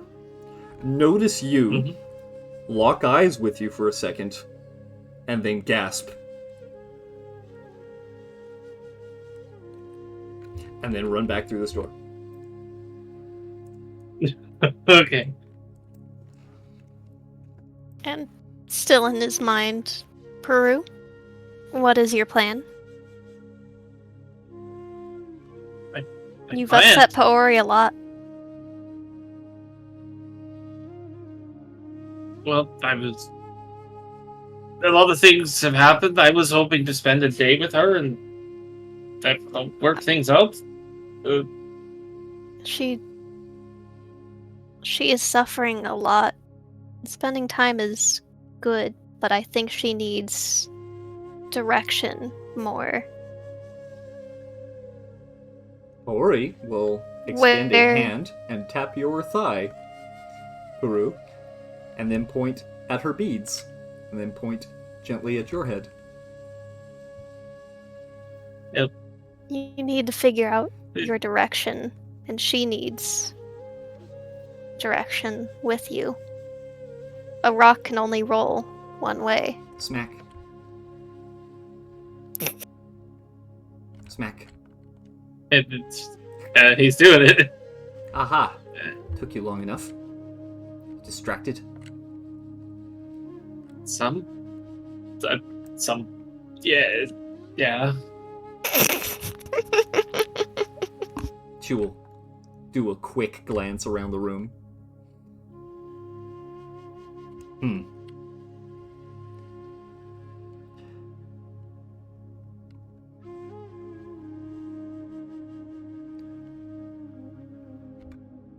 What are we now?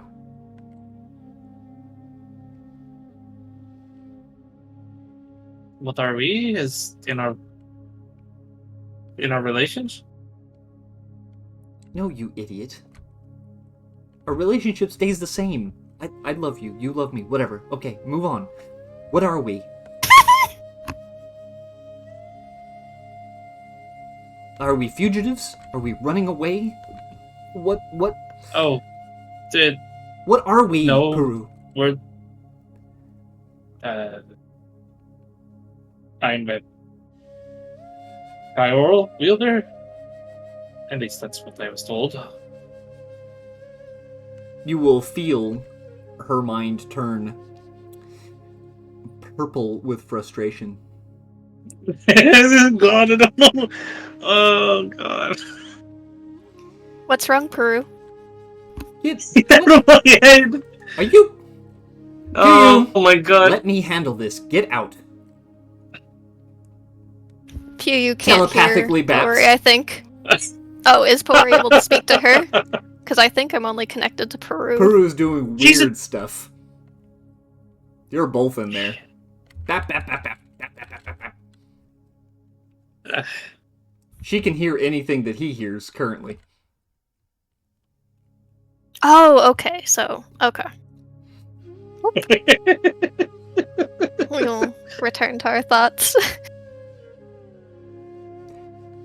Pori will grimace and scowl at you, Peru, in your mind. Oh, so you need help having these conversations now, do you? No, she's the one who entered my head first. Yes. Without even me saying anything. Look, Pyu is cool. She's a good person. She's very helpful. Her patience, I think, is more extensive than I can comprehend. But then, she doesn't have to actually deal with you constantly. Come here. She'll stand and lead you to this room. Falls. Sit.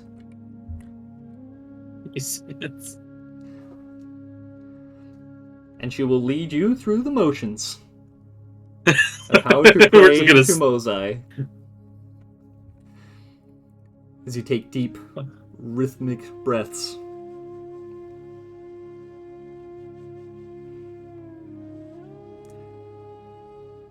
She will whisper, "Pay attention to where we are."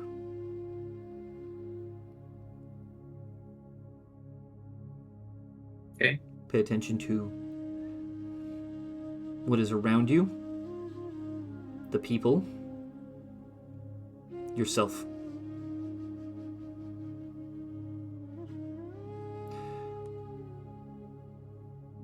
Some people have very specific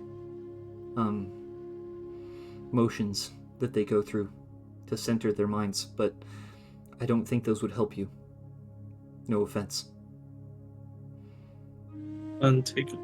I need you to think about what you are, who you are, where you are.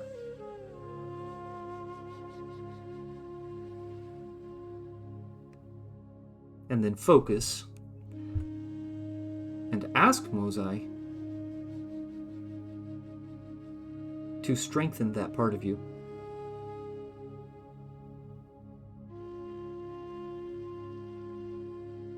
You need balance. Your talk with the moons has made you flighty, paranoid. Paranoia is Kuai's domain. You're afraid of constant change. You're afraid of the time slipping through your fingers. You're afraid of people not listening to you when the time comes. Forget that. Forget all of it. You're here and you're now. How can you be the best you that you are now?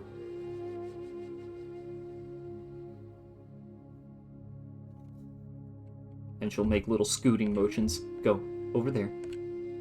Think about it. Scoop. She'll cross her arms.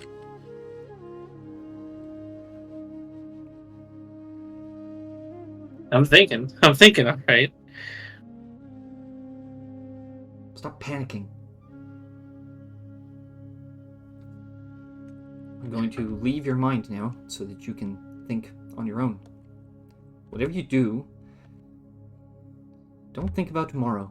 Think about right now. And you will feel her presence leave.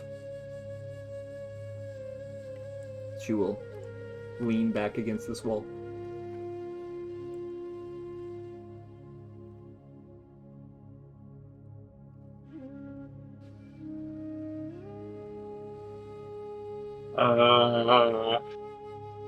I get the feeling she wants me to pray. I don't know. You get out of the car. Get out here. Just pat.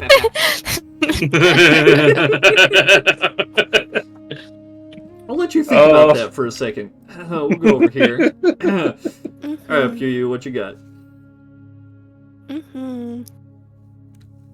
And so we will. Whoa! Whisper. Mine's a little frazzled from a lot of Pori struggles. Hoping that was enough. Putting it in your mind to maybe help more later. And as we're doing that, we're doing voice, slow breathing, recentering, and getting back onto it. We will go over here. Okay. Oh, hello Thank again. you so much for helping. Ah, She'll He whisper. found you. That's good. That is him, right? With the bandages. Yes. Yes, that's the boy. Good. You helped me quite a bit. Is there anything I can help you with? No. I don't think so. All right. Do let me know.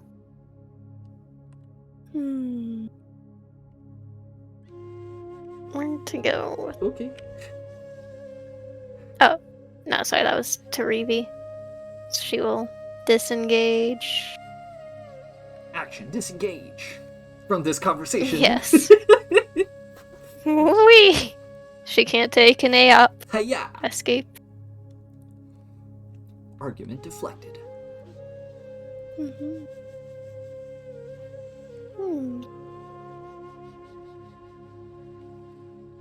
No. Hello, hello, hello. They will What's going on over be here? chuckling She'll amongst give a little themselves and- conspiratorial grin. Nothing. Yeah, nothing. Yeah, nothing.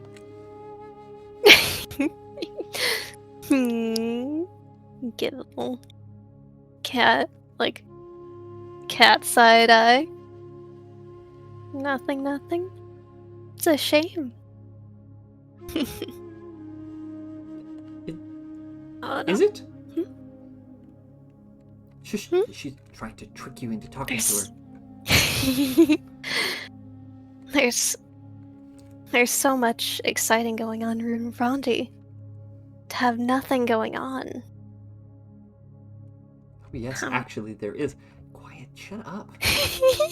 What? She's asking. Maybe she knows too. Mhm. I love knowing things. Ooh. Have. So I was trying to gather. I love knowing things is a very suspicious thing to No, say to s- someone. Sorry, my thoughts took a moment. Love knowing things, but more Oh, that so. happens to me all the time. Oh, I know, right? Was doing prayers earlier. Let me tell you. What you're praying about? I was looking for answers. I suppose asking Kuai about a new direction. Oh, that sounds ominous. And What? No. a new direction?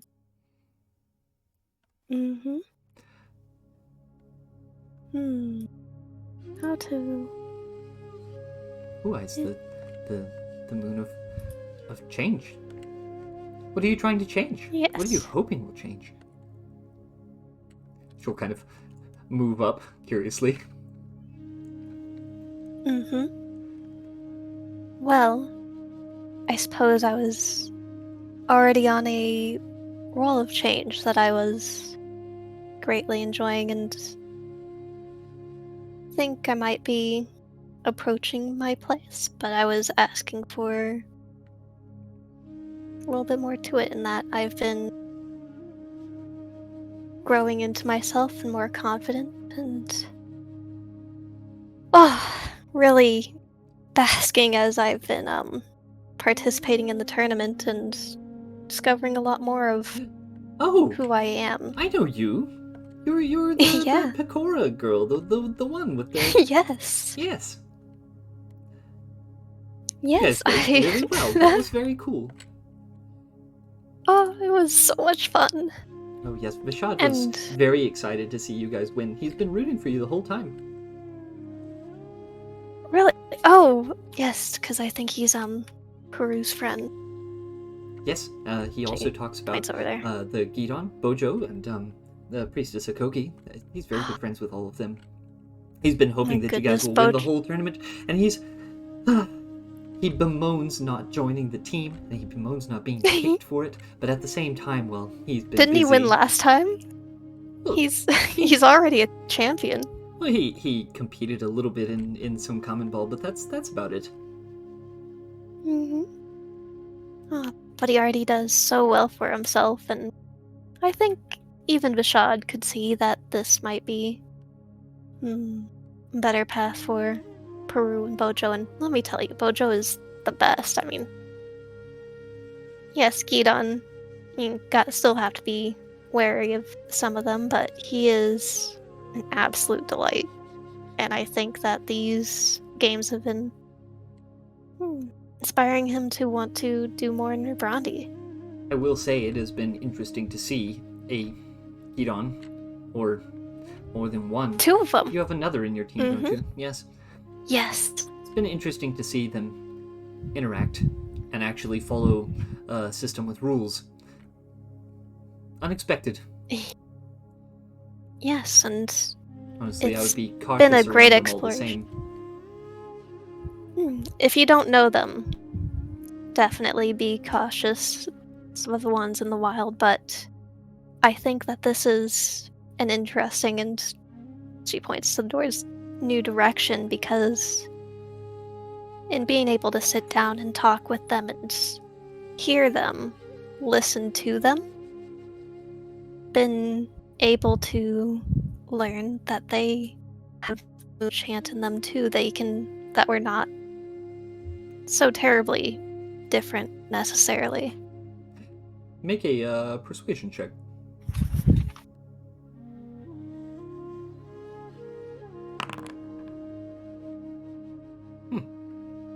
Well, you get these two on board, as they appear to be paying very close attention to what you're saying. This one kind of crosses her arms, and you get that signature look that somebody thinks that you're a little bit of a tree hugger. But these two, they're on board. They're like, oh yes, the animals. Wow, we're all connected. Every rock, every tree, every creature has a spirit, has a name. Yay! Sing with all the colors of the wind.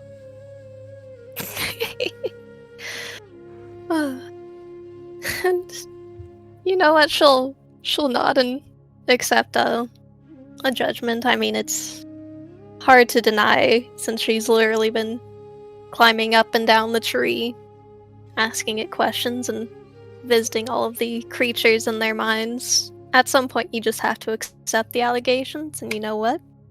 You accept the cringe and own it and make it based. This one will put a hand surreptitiously up to her mouth and whisper towards you, Peru, while kind of glancing over at Voy.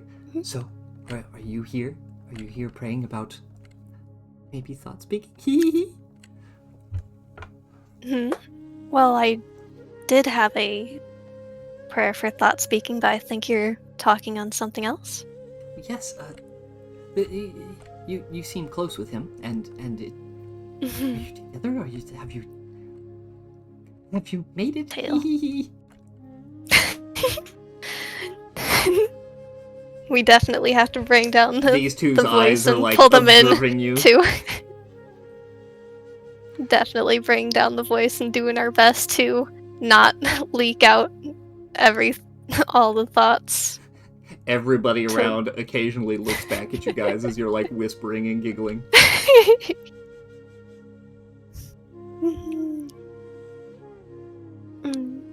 Because not as such. He's. They say, if you're conceiving around Darktime, it's a higher chance that they'll be thought speakers. You know. We will blush and will poof. So naturally, we were going with Vishad, but we also made sure to stop by. There was a coming of age party that the refugees from Lava were having, and there were several young men, there were several young ladies, and we made sure to do the rounds, you know, just in case, just to maximize the chances. They all nod sagely. And we will be listening with rapt attention and absorbing, while also definitely sort of squishing into the pillow red from ear tip to ear tip. Oh yeah, they are This is whispering about cute. all kinds of things that are not stream safe, and mention all sorts of things and how their plans went and how it all. They mention a couple of the cute ones that they hope are one that did. Who knows? Blah blah blah blah blah. So many discussions that are probably not the best, and all these people occasionally look back and shush at Oh them. yeah. Pew absorbs this very educational Meanwhile, bit. as you're being educated about And all of the cute guys that are among the refugees, Puru, have you thought of Oh, your question no. yet? you ready? Or do you need time? I'm never gonna be ready, but here, let's go. Alright. Alright.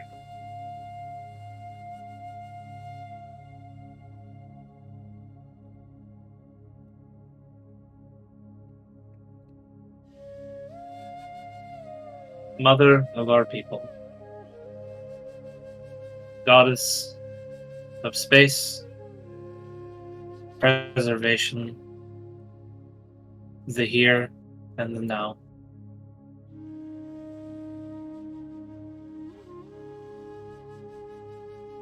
I am blasted with revelation after revelation.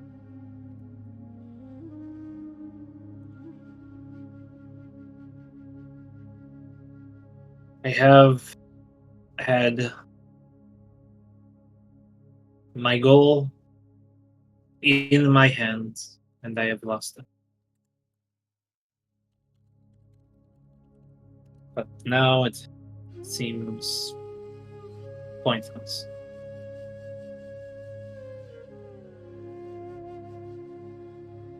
I feel as if I am adrift in a sea of secrets and knowledge.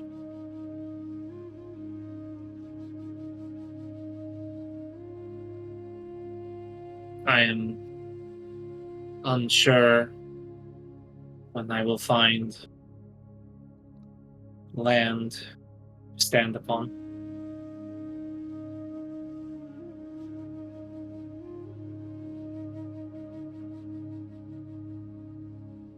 Peori is worried. I know I've stressed her beyond what she can take.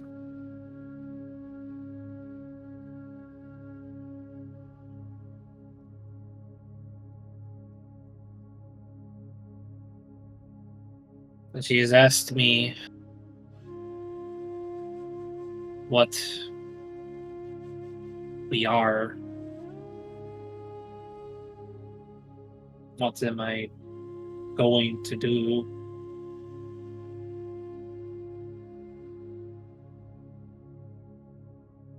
I'm unsure.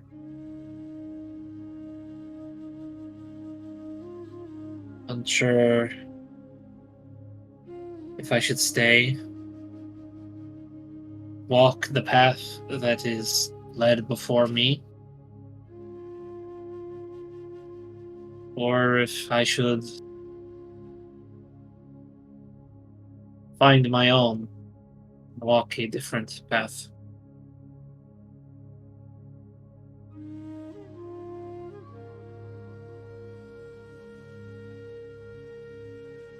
And I wish, even for a small amount, some advice, sign of which direction I could take. Make me a religion check.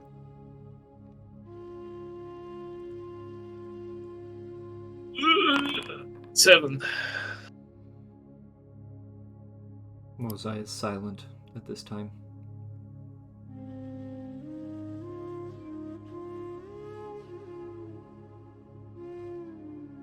You receive no response.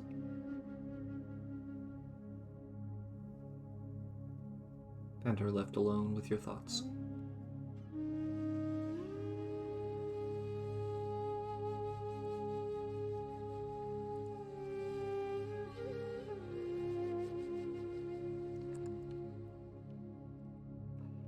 Paori, gathering that you have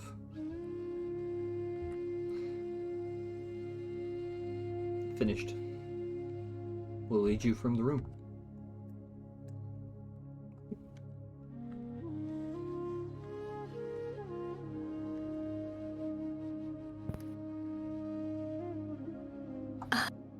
Thank you for the enlightenment as she's flushed out. I need to go, but if you want, well, if you bring me fabrics or fur, I'm pretty crafty and love to repay you for yeah. As she thinks over all of the blackout material they shared. We can show you where. There's supposed to be another one later this week. Up on the Xanath wall, actually. You should come. It'll be great.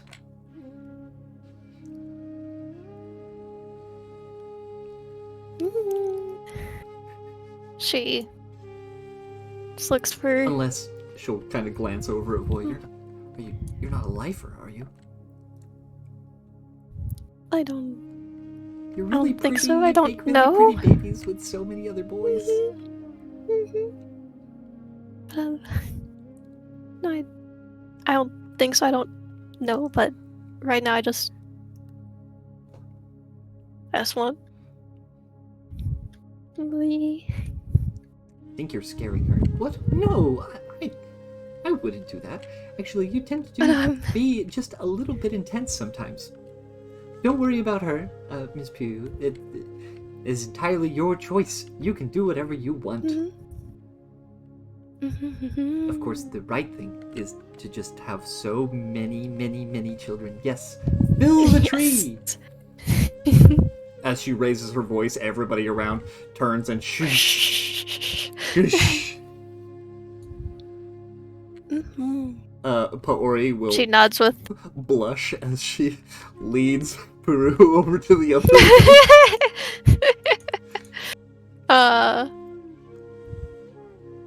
and so she looks into her heart and the Sanifal is tempting, but that's also later. She will take this time to stare and enjoy, and perhaps wait and appreciate these feelings that she has for Voy here and now. Is trying not to give in to all of the degen thoughts. Nice. While she is in public. Oh, welcome to being a common. Anyway. Paori will lead Peru into this room. She will motion and show. This is the room of Kuai. You are already far too much attuned to Kuai. And so what I need you to do is you're going to go over there. You're going to make a small prayer appreciating what he has given you, a certain forward momentum, and you're going to ask him to maybe let off a little bit. Politely, of course. She will cross her arms.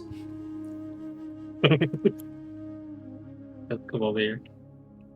Same, unless she says otherwise, same, I guess, motions like we did over in Mosai's room.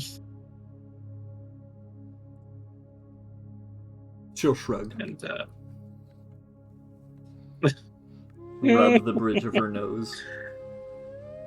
Oh my god.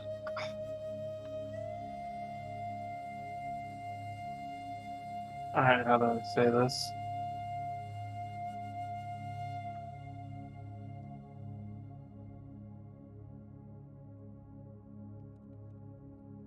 She will whisper over to you. Maybe. Perhaps.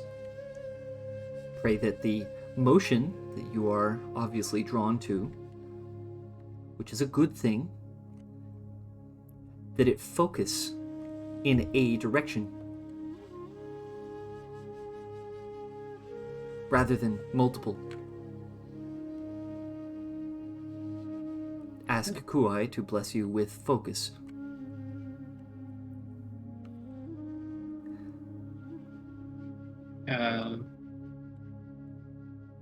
I'm just trying to think how to word it. Or at least the starting bit. Just to make sure, like, the prayer I did in Mosai's room, that was, like, in the head, not verbally, right? Yeah, okay. I thought so. And, yeah. And this would be the same case here, I would assume.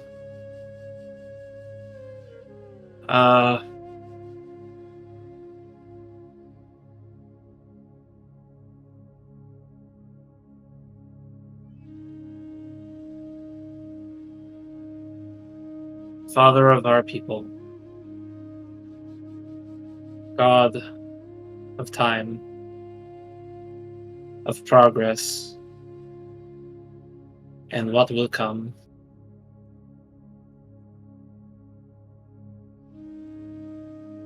I thank you for the revelations and knowledge that I have been given.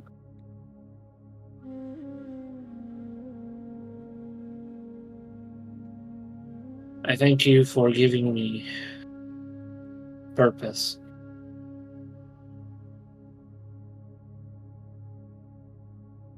Help the people that I call my own.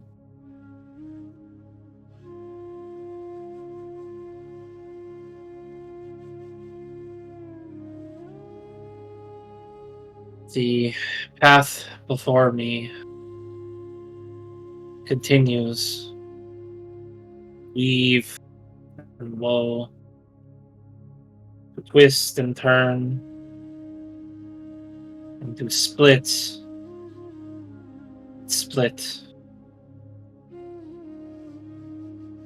I am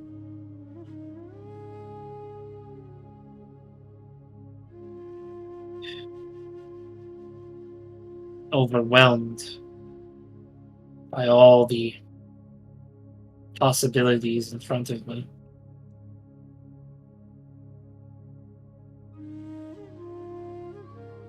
And I ask for some guidance, no matter how small it may be, the narrow path I walk down, even if it is small in face of the momentum I walk.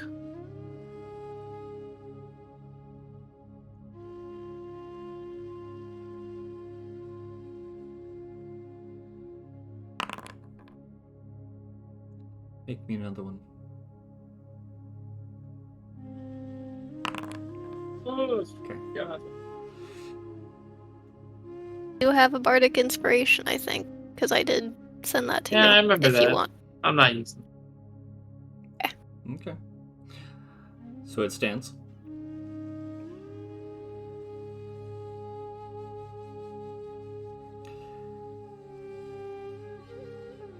As you finish your prayer,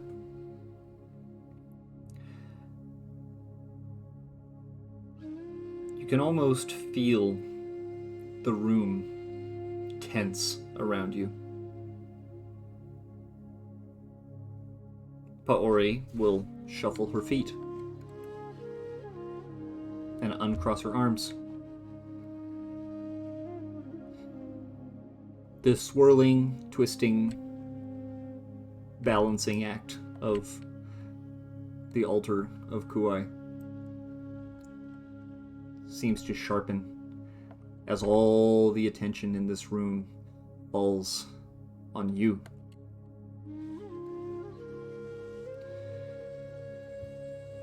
And you will hear faintly in the back of your mind,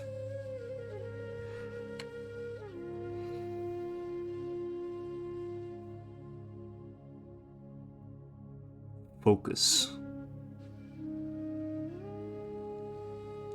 choose a direction.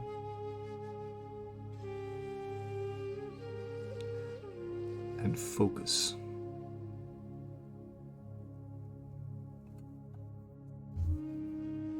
The tension in the room will lift.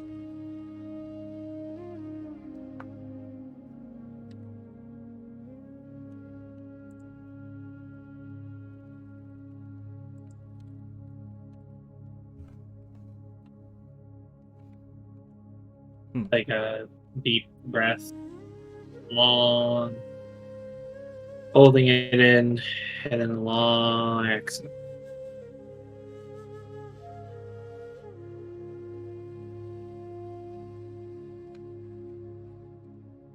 Open his eyes. Turn to Peori.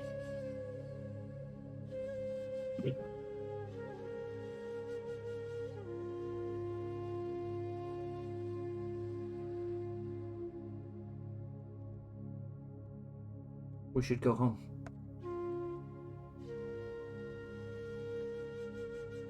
He'll nod his head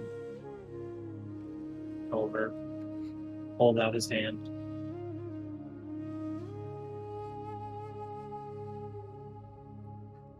Trying to grab it. Come here, you.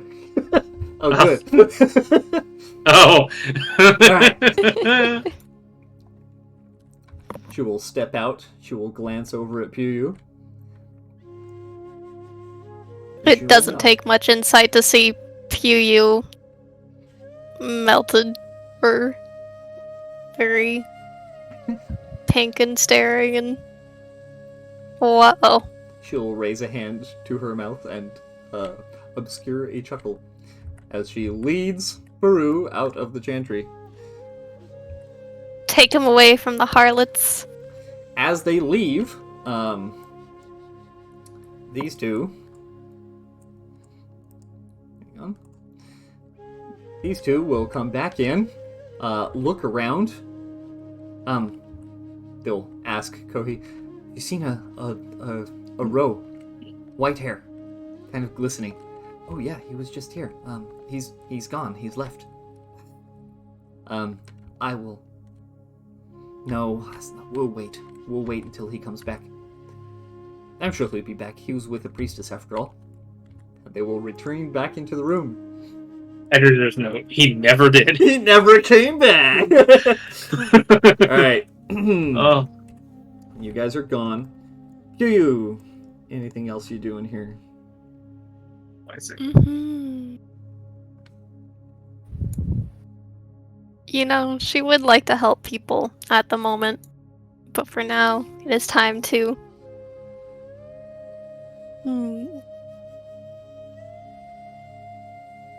This is Puyu time as well. That is another part of the balance. To help others, and the self. And of course, the dear boy. And so...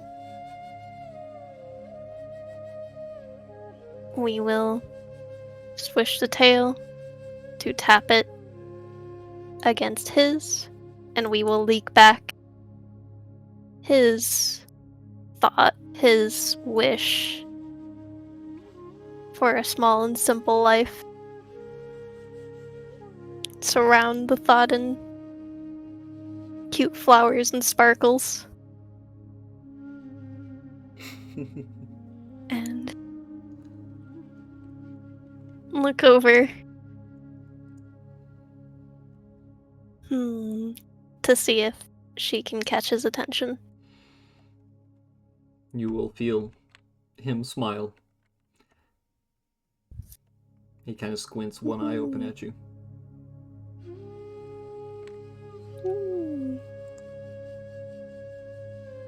And so,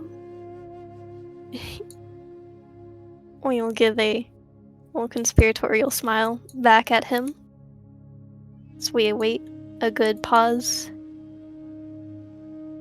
in the sermon to arise and head on out with a little swish, swish.